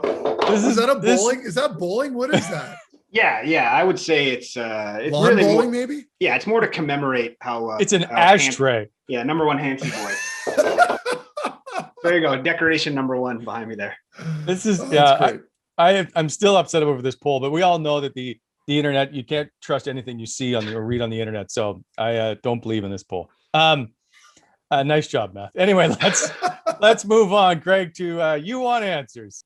Yes. Okay. Time for You Want Answers, brought to you by Faces Magazine. Be sure to head on out and grab their latest copy, which came out with our very own Mark Methot on the cover. Yeah. So we tossed it out the other day, just asking people if they had any kind of fun fan. I love doing these. I know you guys do. They brought up some great stories in the past, the Paris Hilton monkey stories. And so with this one, I don't know if we're going to get any of those this week. Maybe. You never know. So we tossed it out there. Fans gave us questions. They wanted answers. We're going to give them answers. So let's hop right into these. Okay, I like this one first. This one comes from my buddy Verada at hockey_brunch. And he asked, when coaches start juggling lines mid-game, do they give you kind of any heads up on the bench or even before? Or do they just kind of call it your number and you got to roll with it? Matt, obviously, this one's more for you, I think. Yeah, oftentimes when coaches start manipulating lines, you're generally not playing very well. So I think as a player, you're expecting it to happen. It's more, it happens more often up front with the forward lines. It's tougher to juggle deep pairings. They still do that. If one deep pairing in particular is struggling, like on any given night, if I was playing brutal with Eric, they would bump me back on the second pairing or vice versa, and I'd end up playing with a fresh face, and it would work. And I think as a player, you just have to be receptive and adapt. It's part of the game. So it does happen. It usually can throw a wrench at you because you have no chemistry with some of these new players, but it's just something you have to do. Matt, what do you do when a defenseman on your team like takes a fighting major or a misconduct and they're gone for 5 to 10 or whatever? Does the bench, do you guys like that? I mean, you get a little more ice time, or is it just kind of like, Jesus, dude, like, come on. I personally hated it. I mean, as much as I respected the fight itself, I hated it because you develop such a strong chemistry with the partner, right? You're doing all these reps together on any given night. And then all of a sudden, maybe Boro would take a fighting major and I'd have to be like, oh, okay, now I got to start playing with Caesar or with whoever else or Wides at the time. And nothing against anybody else in the lineup. It was more just that unfamiliarity with that partner in particular. So, I mean, I wasn't a huge fan of it. I know I didn't mind if a fourth liner up front would fight. I'd be stick tapping on the bench. But when a defenseman would, I'd still stick tap, but usually with a bit of a disdain towards that player. So it's just the way it was. Okay. All right, perfect. That was a good one. We got some answers already. Okay, We're going to jump to the next one here. This comes from Dan at Jumped a Shark on Twitter. And he asked, were there any particular moments where you were legitimately moved or impressed by kind of the crowd's energy at a game? Wally, yeah, why don't you take this one off? The first one for me will always stand out is Saku Koivu returns in Montreal after his cancer treatment. That was, and it still does right now. The hair stands up on your arms and you just watch and observe all of this embracing of Saku Koivu. It was really phenomenal. It was very moving. There's been a few of those. You see some of the greats that would come in through Montreal and they would get honored. I know I was there one night. Rocket Richard was honored, but I always, for the Sens fans, always appreciated 11-11.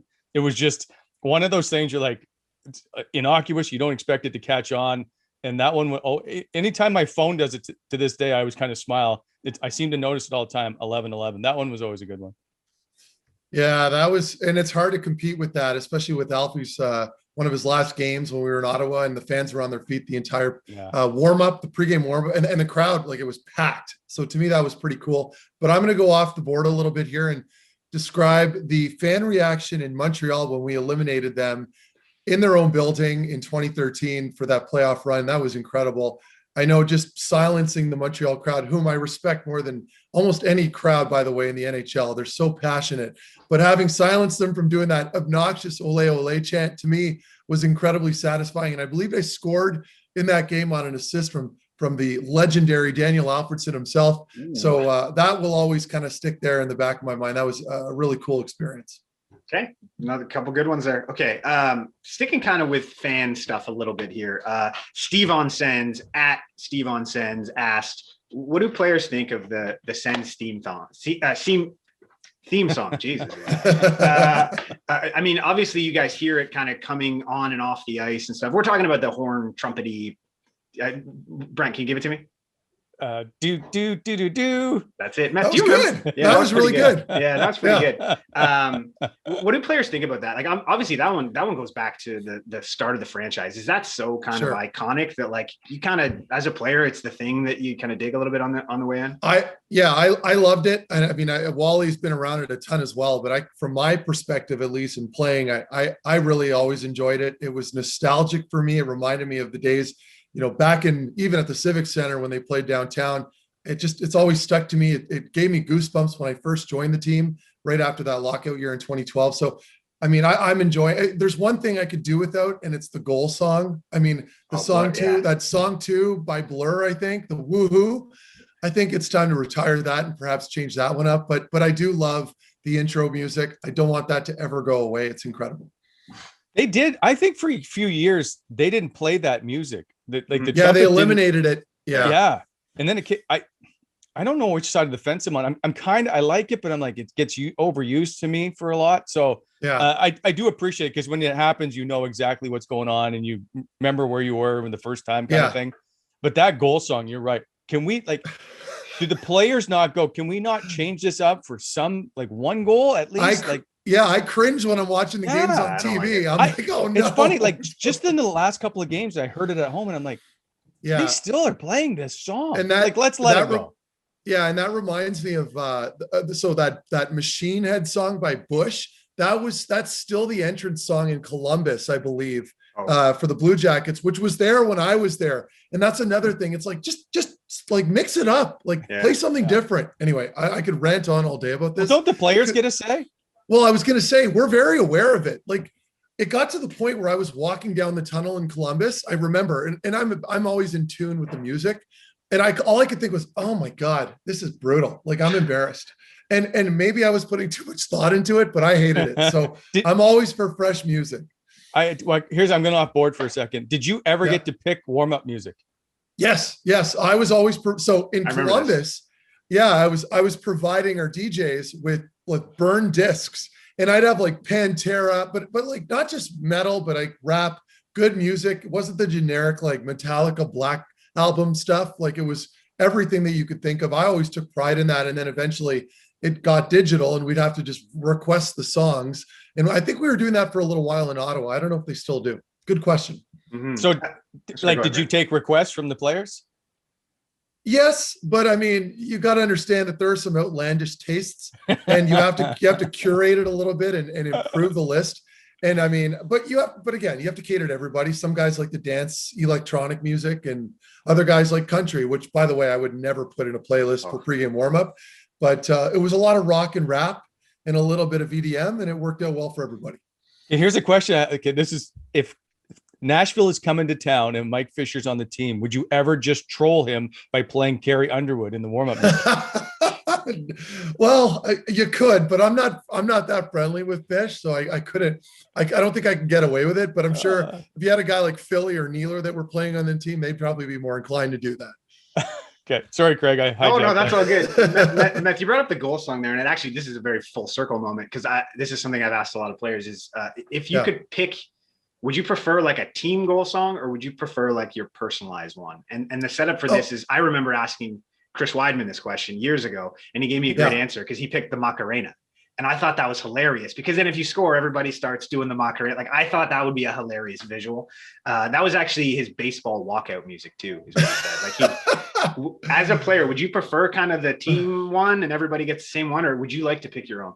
No, you'd have to go with the team one. I think this is a decision. And honestly, this is the way it should go. The team should come together in training camp or just prior, like during the, before the exhibition games begin, and have a quick little meeting in the room, decide on a song. It might take 10 minutes. And then you throw it up to the team organization, DJ, whoever's running the music, and pass it through him. And if he okays it, then you're good. I think you can't be selfish and just pick some song that you'd rather have yourself. It doesn't really work that way. Well, Jason Spezza, he had his in Ottawa too, right? Or Danny Heatley had the Heat is on. Like there were some times where I think maybe it's just like a good jersey number. Maybe it's reserved for special people. And some teams are doing goal songs, right? Yeah. Where they'll play their own goal song. And I forget, I could Google it, but I know some teams have their own personalized goal songs. I love that. That adds a little more individuality and character into the game, and it's good for everybody. Wasn't Alfie's A Beautiful Day or whatever it was by U2? Oh, could be. I have no idea.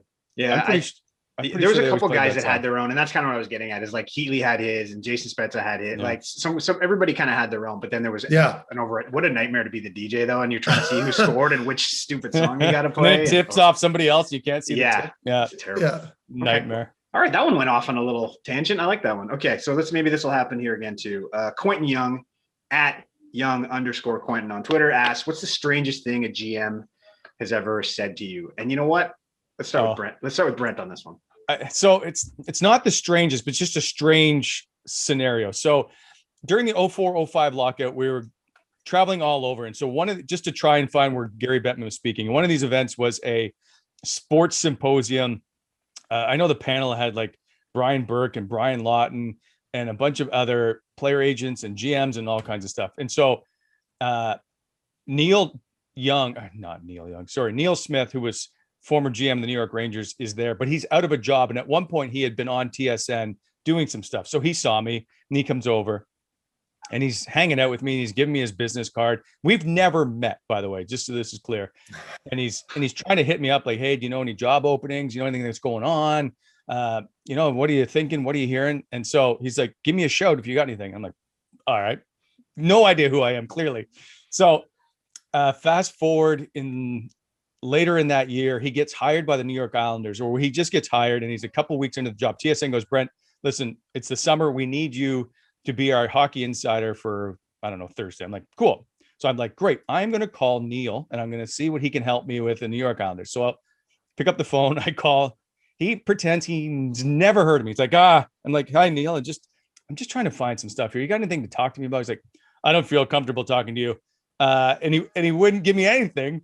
And then like 2 weeks later, he's fired by the Islanders because it was just a gong show. He was there for like 3 months. I'll never forget Neil Smith trying to get me to get him a job and then pretending he knew nothing about me as soon as he got the job. That one bothers me still to this day. And Karma. By the way, that same week, I called a couple others, and Dale Talon quickly called me right back. He's one of the nicest people in the National Hockey League. He didn't have to. He didn't know me at all. And I'll always remember one of them was Dale Talon. Super nice guy. Nice. Okay, that's a good little story there. Meth, I'm sure some GMs might have said some things to you over the years. Anything come to mind at all, or?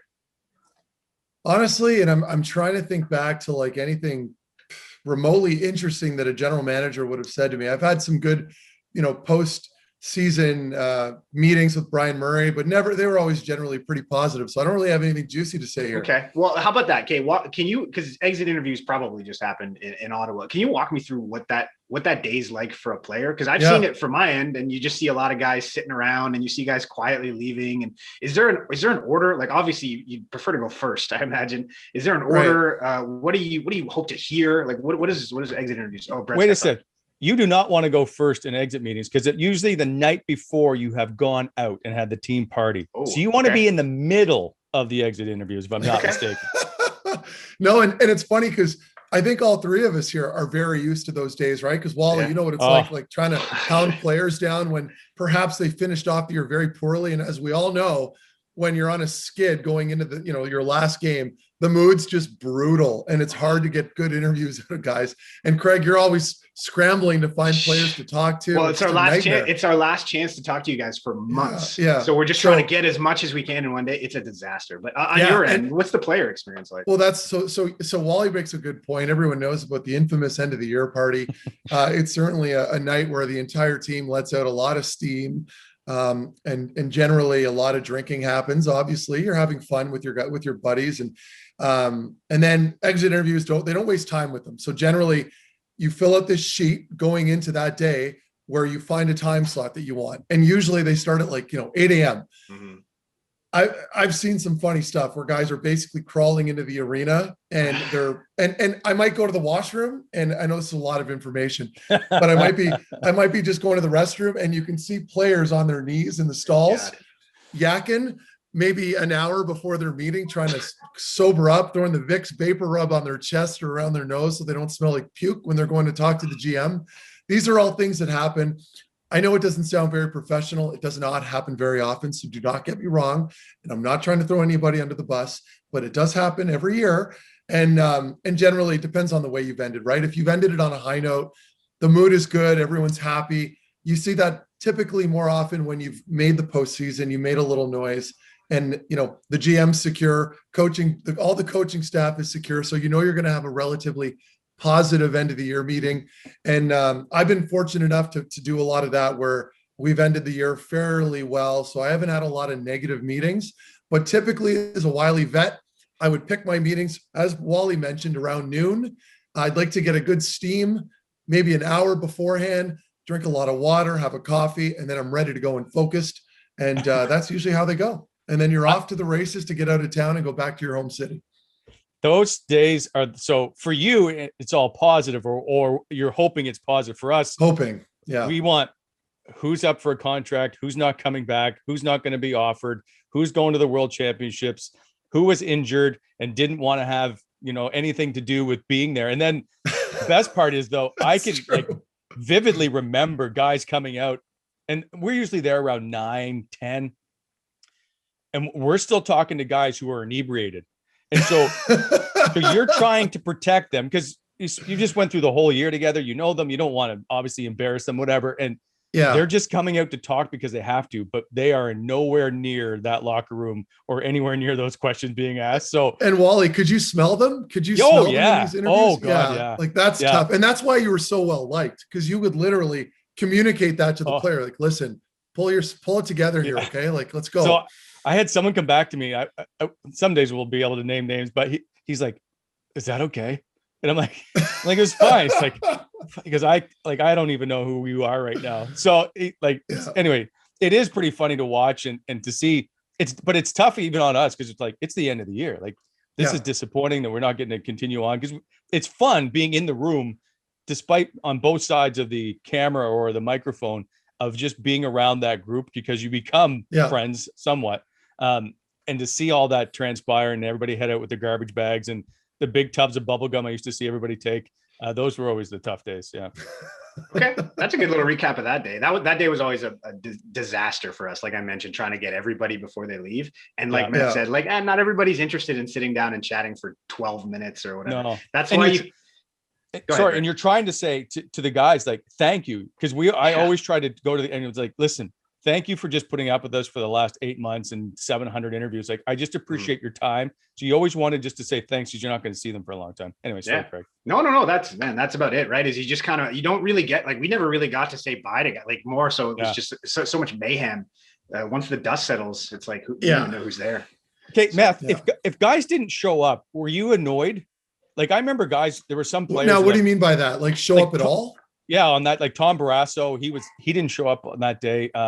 There were a couple other players I can remember through the years that just didn't show up for locker cleanout day. I think there's so much. It's crazy because despite it being, it's professional in that it's a serious business and there's a lot of money involved, but it's a game, right?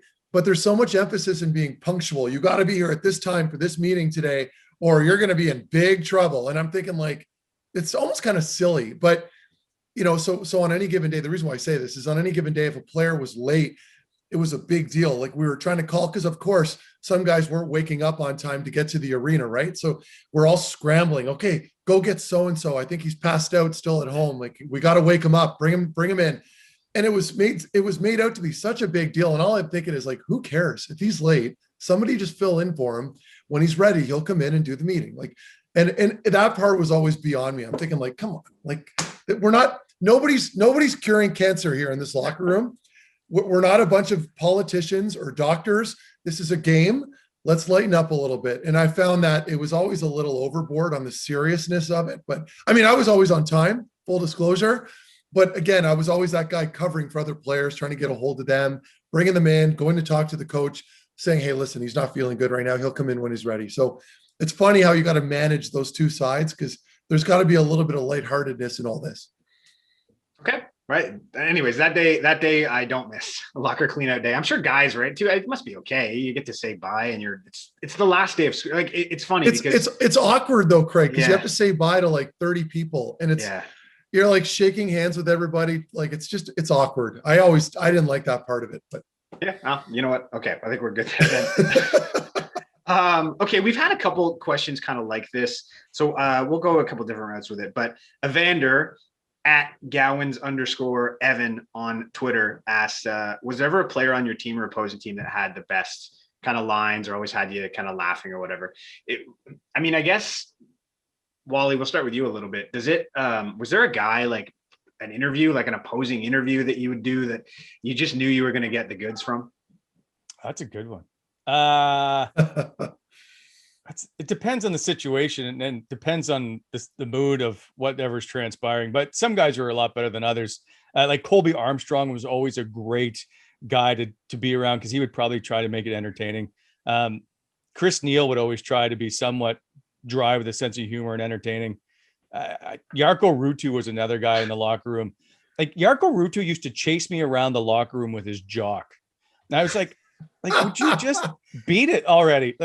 But he was always funny. He was like, I'm trying to sign this for you. Here, you won't take it. I'm like, oh, for the love of God. That's awesome. But there's a few of those guys. Donald Brashear, like I always found tough guys always had probably a good sense of humor. Andre Waugh in Ottawa was probably on the far side of lunacy, but he was always entertaining.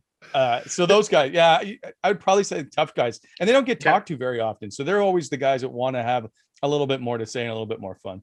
And on that note, just to touch on, you mentioned Donald Brashear, it immediately comes to mind. My first game ever playing against him when he was in Washington. I still remember in pregame warmup looking across the ice. He had no shoulder pads or elbow pads on. He had a tracksuit on underneath, like you could see the tracksuit collar on underneath his jersey, with earbuds in, listening to his own music, skating around in freaking warm. And I mean, that may not seem like a very big deal to a lot of people, but like very uncharacteristic in hockey, right? And I could just think, I'm like, what is, like, this guy scares me, you know? So that was just a quick Donald Brashear story. But as far as chirping goes, I mean, other than I've told the Derek Dorsett story before, where he chirped Mark Recchi in an exhibition game and told him like to let the young kids play, and Recchi didn't like that, and some of the leadership in Columbus had to tell him to sit down. Other than that, I can't think of anything off the top of my head, so I apologize. That's all I got. I did see one time was Don Brennan from the Ottawa Sun wrote about, they were playing the Pittsburgh Penguins, Ottawa was, and he wrote something about Ottawa should take out Crosby's ankles or knees or something.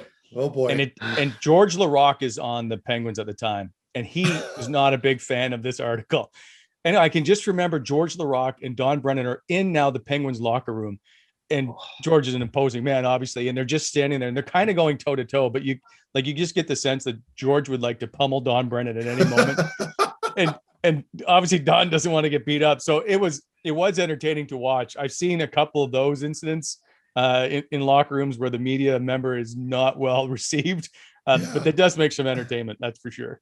Sure. Matt, I've seen it. I mean, I've seen it sometimes. A lot of times it's friendly, but do you guys ever chirp in warmups at all? Like, do you ever get that back and forth, or is there guys that, like, it starts the second you see them in warmup, you start talking shit? Yeah. I'm actually glad you asked that. I can think back to one game in particular where, first of all, the year that I played with the all all WWE team in Syracuse where we had all those tough guys. There was like 5 of them on our team. It was insane. We were in, I think it was Grand Rapids, and Andrew Ferentz's younger brother was a bit of a pest. Brad, right? Yeah, I forgot. Brad Ferentz, I think. Yeah, I could have. Yeah, Ferentz's little brother. I think we'll just call him. Yeah, he was actually taller. I think he was my size, and he was, for whatever reason, hated me. We didn't like each other, and we kept doing loops and warm up, and he was firing pucks at me, and I believe he hit me once pretty hard in the calf. And I was young, but I was still, I was a young, hungry meth, right? I was angry. So I caught him one time getting up on the red line, and I two-hand him as hard as I can. Maybe not as hard as I could, but hard enough in the back of the calf, and I fire a puck at him. And there's a little scrum that ensues. Players kind of jump in. This is pregame warmups, right? Mm-hmm. And a couple of days later, I get a call from the league, and I get fined $2,000. And in the American League, when you're making $2,000 every 2.5 weeks or whatever it was on those paydays, that's a lot of money, right? So all I can remember is that phone call and my jaw dropping and my heart sinking in my stomach, thinking, I'm not going to get paid. How am I going to make rent this, because I'm living paycheck to paycheck? But certainly a good learning experience for me. I'm like, keep it for during the games, because that money is not worth, the cost in pregame warm-up on suspensions and fines.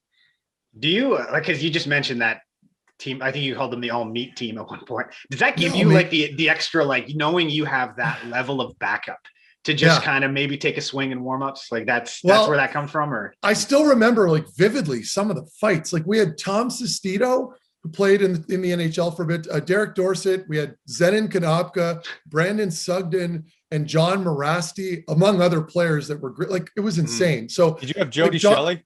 No, I never played with Hawk. He was there a couple of years prior, but guys like Morasti, and I know I've said this before, were firing pucks off the glass in pregame warmups into the opposing zone and hitting players. It was just, the theatrics were out of this world. We had fans in the stands wearing these wolf pelts over their heads, and guys dressed as Henson brothers, and Konopka would go up and spray them with water. And that's amazing. It was wild. Yeah. A lot of good memories that year. It's crazy because that wasn't that long ago, right? It was what? 20? No, it would have been 2006. 15 years ago. Yeah. Those were. It's cool that still existed then, because you think that those days were long gone, but it's cool that was still around then. Yeah, I grew up with the AHL in Fredericton, and they would have bench clearing brawls, right? They were not uncommon. And I just remember, you just look out, and Brad Brown, who's a buddy of mine now, he was never had his tarps on. Everybody's just around, no shirts, nothing on. I loved it. Oh man, loved it. Yeah. Old school. Yeah. Well, okay. So the last fan question we're going to do today comes from SB on Sens at SB. Is it Bonsen? Anyways, whatever your name is. What's the best play either one of you were in the building to witness? Whether it was a play, it's just something. What do you remember being wowed at? I'll take this first, because I'm going to admit right now. So after 23 years or whatever, 24 years of covering NHL hockey, I don't remember a lot. So they all just blend together. So there are certain things I do remember, like Marc-Andre Fleury making the stop in Detroit to win the Stanley Cup, where he's, I think it's game 7, and I can't remember if it's over. Is it overtime? I don't know. I can't remember. It was just kind of at the end of the game, I think. Yeah. They're up 2-1 or whatever it was, winding down. There's those kinds of plays that happen more regularly than I think, and I just can't remember them. But the one I if it's an Ottawa play, we always talk about it because I think it's shown the most, and that is the Carlson to Hoffman pass in Boston where he scores. That's probably the one that stands out the most. I'm sure there's tons of them. I just can't think of them. Okay. Matthew, you've probably seen a few decent hockey plays in your life. Is there anything that jumps out? And it, like Wally, it's the same thing. It's the strangest thing, because you'd think we'd be like an encyclopedia of highlight reel goals, but everything just kind of, it's a blur, because you're so, like Wally, again, I keep repeating myself, you're just so focused on your job that you're doing that you sometimes gloss over those big moments and you forget about them. But when I look back to my career, I mean, the Carlson pass to Hoffman was huge. That was my more recent memory that I can think of. But for me, all time would have been the Rick Nash goal, where he had 3 toe drags against the Phoenix Coyotes. That was insane. For those watching or listening, go Google that one on YouTube. It's incredible. It's the Rick Nash. I think it was in overtime. And I remember I was wearing number 29, I think, and I happened to be in the newspaper the next day on the front cover, just trying to jump on Rick after that goal. But I was wearing a brutal number. It wasn't 48. it was the evolution of Mark Methot going on to 29 before he finally reached 3. But no, incredible goal. Again, I don't think I've ever seen anything more skilled from end to end, involving 3 ridiculous toe drags and then finishing. It was beautiful. You know what the problem is, and the reason that I guess like hockey players or athletes and the media don't remember is you move on to the next game, like the next day, right? Like just like that. Yeah. It's in the back. And now you're trying like, how do I get to the next game or the next day? Yeah. The 2010-11 playoffs, I think it's the Philadelphia Chicago final. I covered 24 playoff games that year. And I lost, I think it was 15 pounds. Like I was exhausted. So you're just hanging on by the end of it. So like, I don't remember that stuff because you're just trying to get to the next game, the next series. Anyway, that's Wally, are you guys on the road? Like, are you traveling as well, doing all the commercial? Yeah. So you guys are also probably putting in a shift the odd night on the road too, right? Having a couple beers every once in a while. And then you've got like a 6 a.m. flight the next day to get to the other city, to get to the practice rink the next morning at 10:30. Like, oh boy. It's a grind. I mean, it's fun at the end when it's all over, but when you're in it, you're like, I don't know how much more I can do here. You just crawl into bed. Anyway. And brutal sleep, I'm guessing too, right? Like you got to figure out how to get into a normal sleep pattern, which is virtually impossible. That's what a lot of people don't understand. What makes that job very difficult. When you're traveling with the team, you're doing the late nights, all the prep, all that stuff's brutal. So the one thing I always said about my job was we need to be at the peak of our job at the last hour of it. So everybody gets to work in their 8-hour shift. They mail in the last hour. Ours is the most intense because you're on camera the last hour. So you're jacked in playoff hockey, it goes late. So you're jacked at 12:30 in the night. Then you get to your hotel and then so then you're up till 2-3 in the morning. Well, you can't come down. You can't come down from the games. Like it got to the point in the postseason. I don't even know I should be saying this, but like I would take like even a shot on NyQuil sometimes after games. Yeah.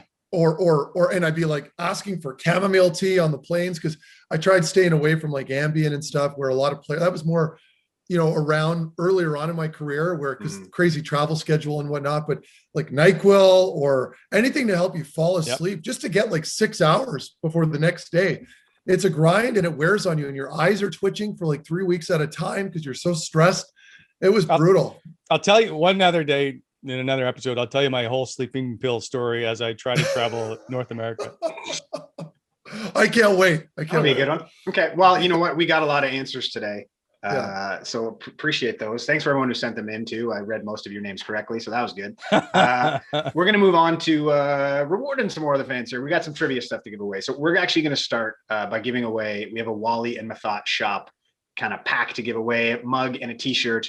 So nice. If you, oh man, flying off the shelves here. So if you rewind back to our last show with Ian and Simmer, we actually didn't touch the interview on this one. We asked more of a trivia question. Ian's a huge trivia guy. I don't know if you guys knew that. He used to do trivia up in the in between intermissions. You were Matt, you were busy playing, obviously, and Brent, you were busy working. I was there. Like there would be teams. I stopped going after a while, but there would be 2 teams in the intermissions. It'd be like 4 or 5 guys each team or whatever. And Ian would have the craziest questions, and then we'd have to try and embarrass ourselves by answering. Yeah, I was terrible at it. I would just show up, I'd guess wrong a bunch, and then I'd leave. But okay, so anyways, back to trivia here. We asked a little trivia question, which was, over the past decade, which Sens defenseman leads the team in plus minus? Hey, guess what? It's our very own Mark Methot. Did you know that? Matt, did you know that? No, he did not, because he sent me an email going, "What's the answer?" I legitimately, I am not kidding. I had no idea. When I thought about it a little bit, I thought, well, maybe there's a chance, but I'm thinking like, there's got to be somebody, right? So that was very flattering. Thank you for involving me in the famous trivia. Does it change your stance on plus minus? Do players care about plus minus? I mean, if I found out I was leading teams in plus minus, I'd pump that stat up a little bit. Now the numbers get skewed a little bit, and I'm not going to, because I go on here and on, but I'm not a huge fan of it all the time, because it can vary forwards and players that are out there for extra minute. Like when you're pulling your goalie, for example, you get a shorty scored against you. That can affect it over the course of, X amount of games in a full season. So I just think if there's a significant bump in it in comparison to your teammates, whether good or bad, I think there's something to be said there. But for the most part, you got to take it with a grain of salt. It can be a little skewed. Okay. Well, hey, guess what? Congrats. You tops for the for defenseman for the past decade there. Attaboy. Okay. Hey, you know what? Congrats to somebody else too. At Chronically Sens. They guessed that correctly, and you're going to score yourself a Wally and Methot merch prize pack. So keep an eye on your DMs because we're going to be reaching out shortly. If you would like one of these mugs or shirts of your own, you can get them for yourself at shop.wallyandmethot.com. Mugs, t-shirts, all kinds of great stuff there. So hey, check it out if you have a chance because they look pretty good. We're going to move on to today. So today's, I don't know if I'm wearing a little Gong Show today as well. We got another Gong Show sauce-off kit to give away. So for today's trivia question, up for grabs, Gong Show sauce-off game. Summer's right around the corner. Ultimate backyard game. Bring it to the cottage. Throw it in a parking lot, in the driveway. Bring your buddies over. If you don't win, if you're not the lucky one that wins this, you can order yours at gongshow.com. So today's question is, which goalie did Chris Wideman score his first NHL goal on? So head on over to at Wally and Methot on Twitter and post your answer using the hashtag Wally Methot, and be sure to tag at Gong Show Gear. Contest closes on Tuesday, May 18th at midnight, and we're going to reveal the winner on our next show. You guys, thanks again, as always, to Gong Show. I mean, that's they've always taken care of us. So I appreciate everything that Gong Show has done. Also, check out their spring and summer collection online at gongshowgear.com. Also, if you like our show, just hit subscribe and like. We'd appreciate that. You can catch us on YouTube and, of course, across all the podcast networks. And a big thank you, as always, as we continue to try and put this show together, to our sponsors. And that's BEI and Faces and Whitewater Beer and Gong Show and who else? Sports Interaction. So all those guys, we appreciate you taking care of us. And so with that, we appreciate it. And we look forward to seeing you again in our next show. And Matt, Greg, I would say this show, smooth sailing. See you next time. You're watching the Wally Methot Show.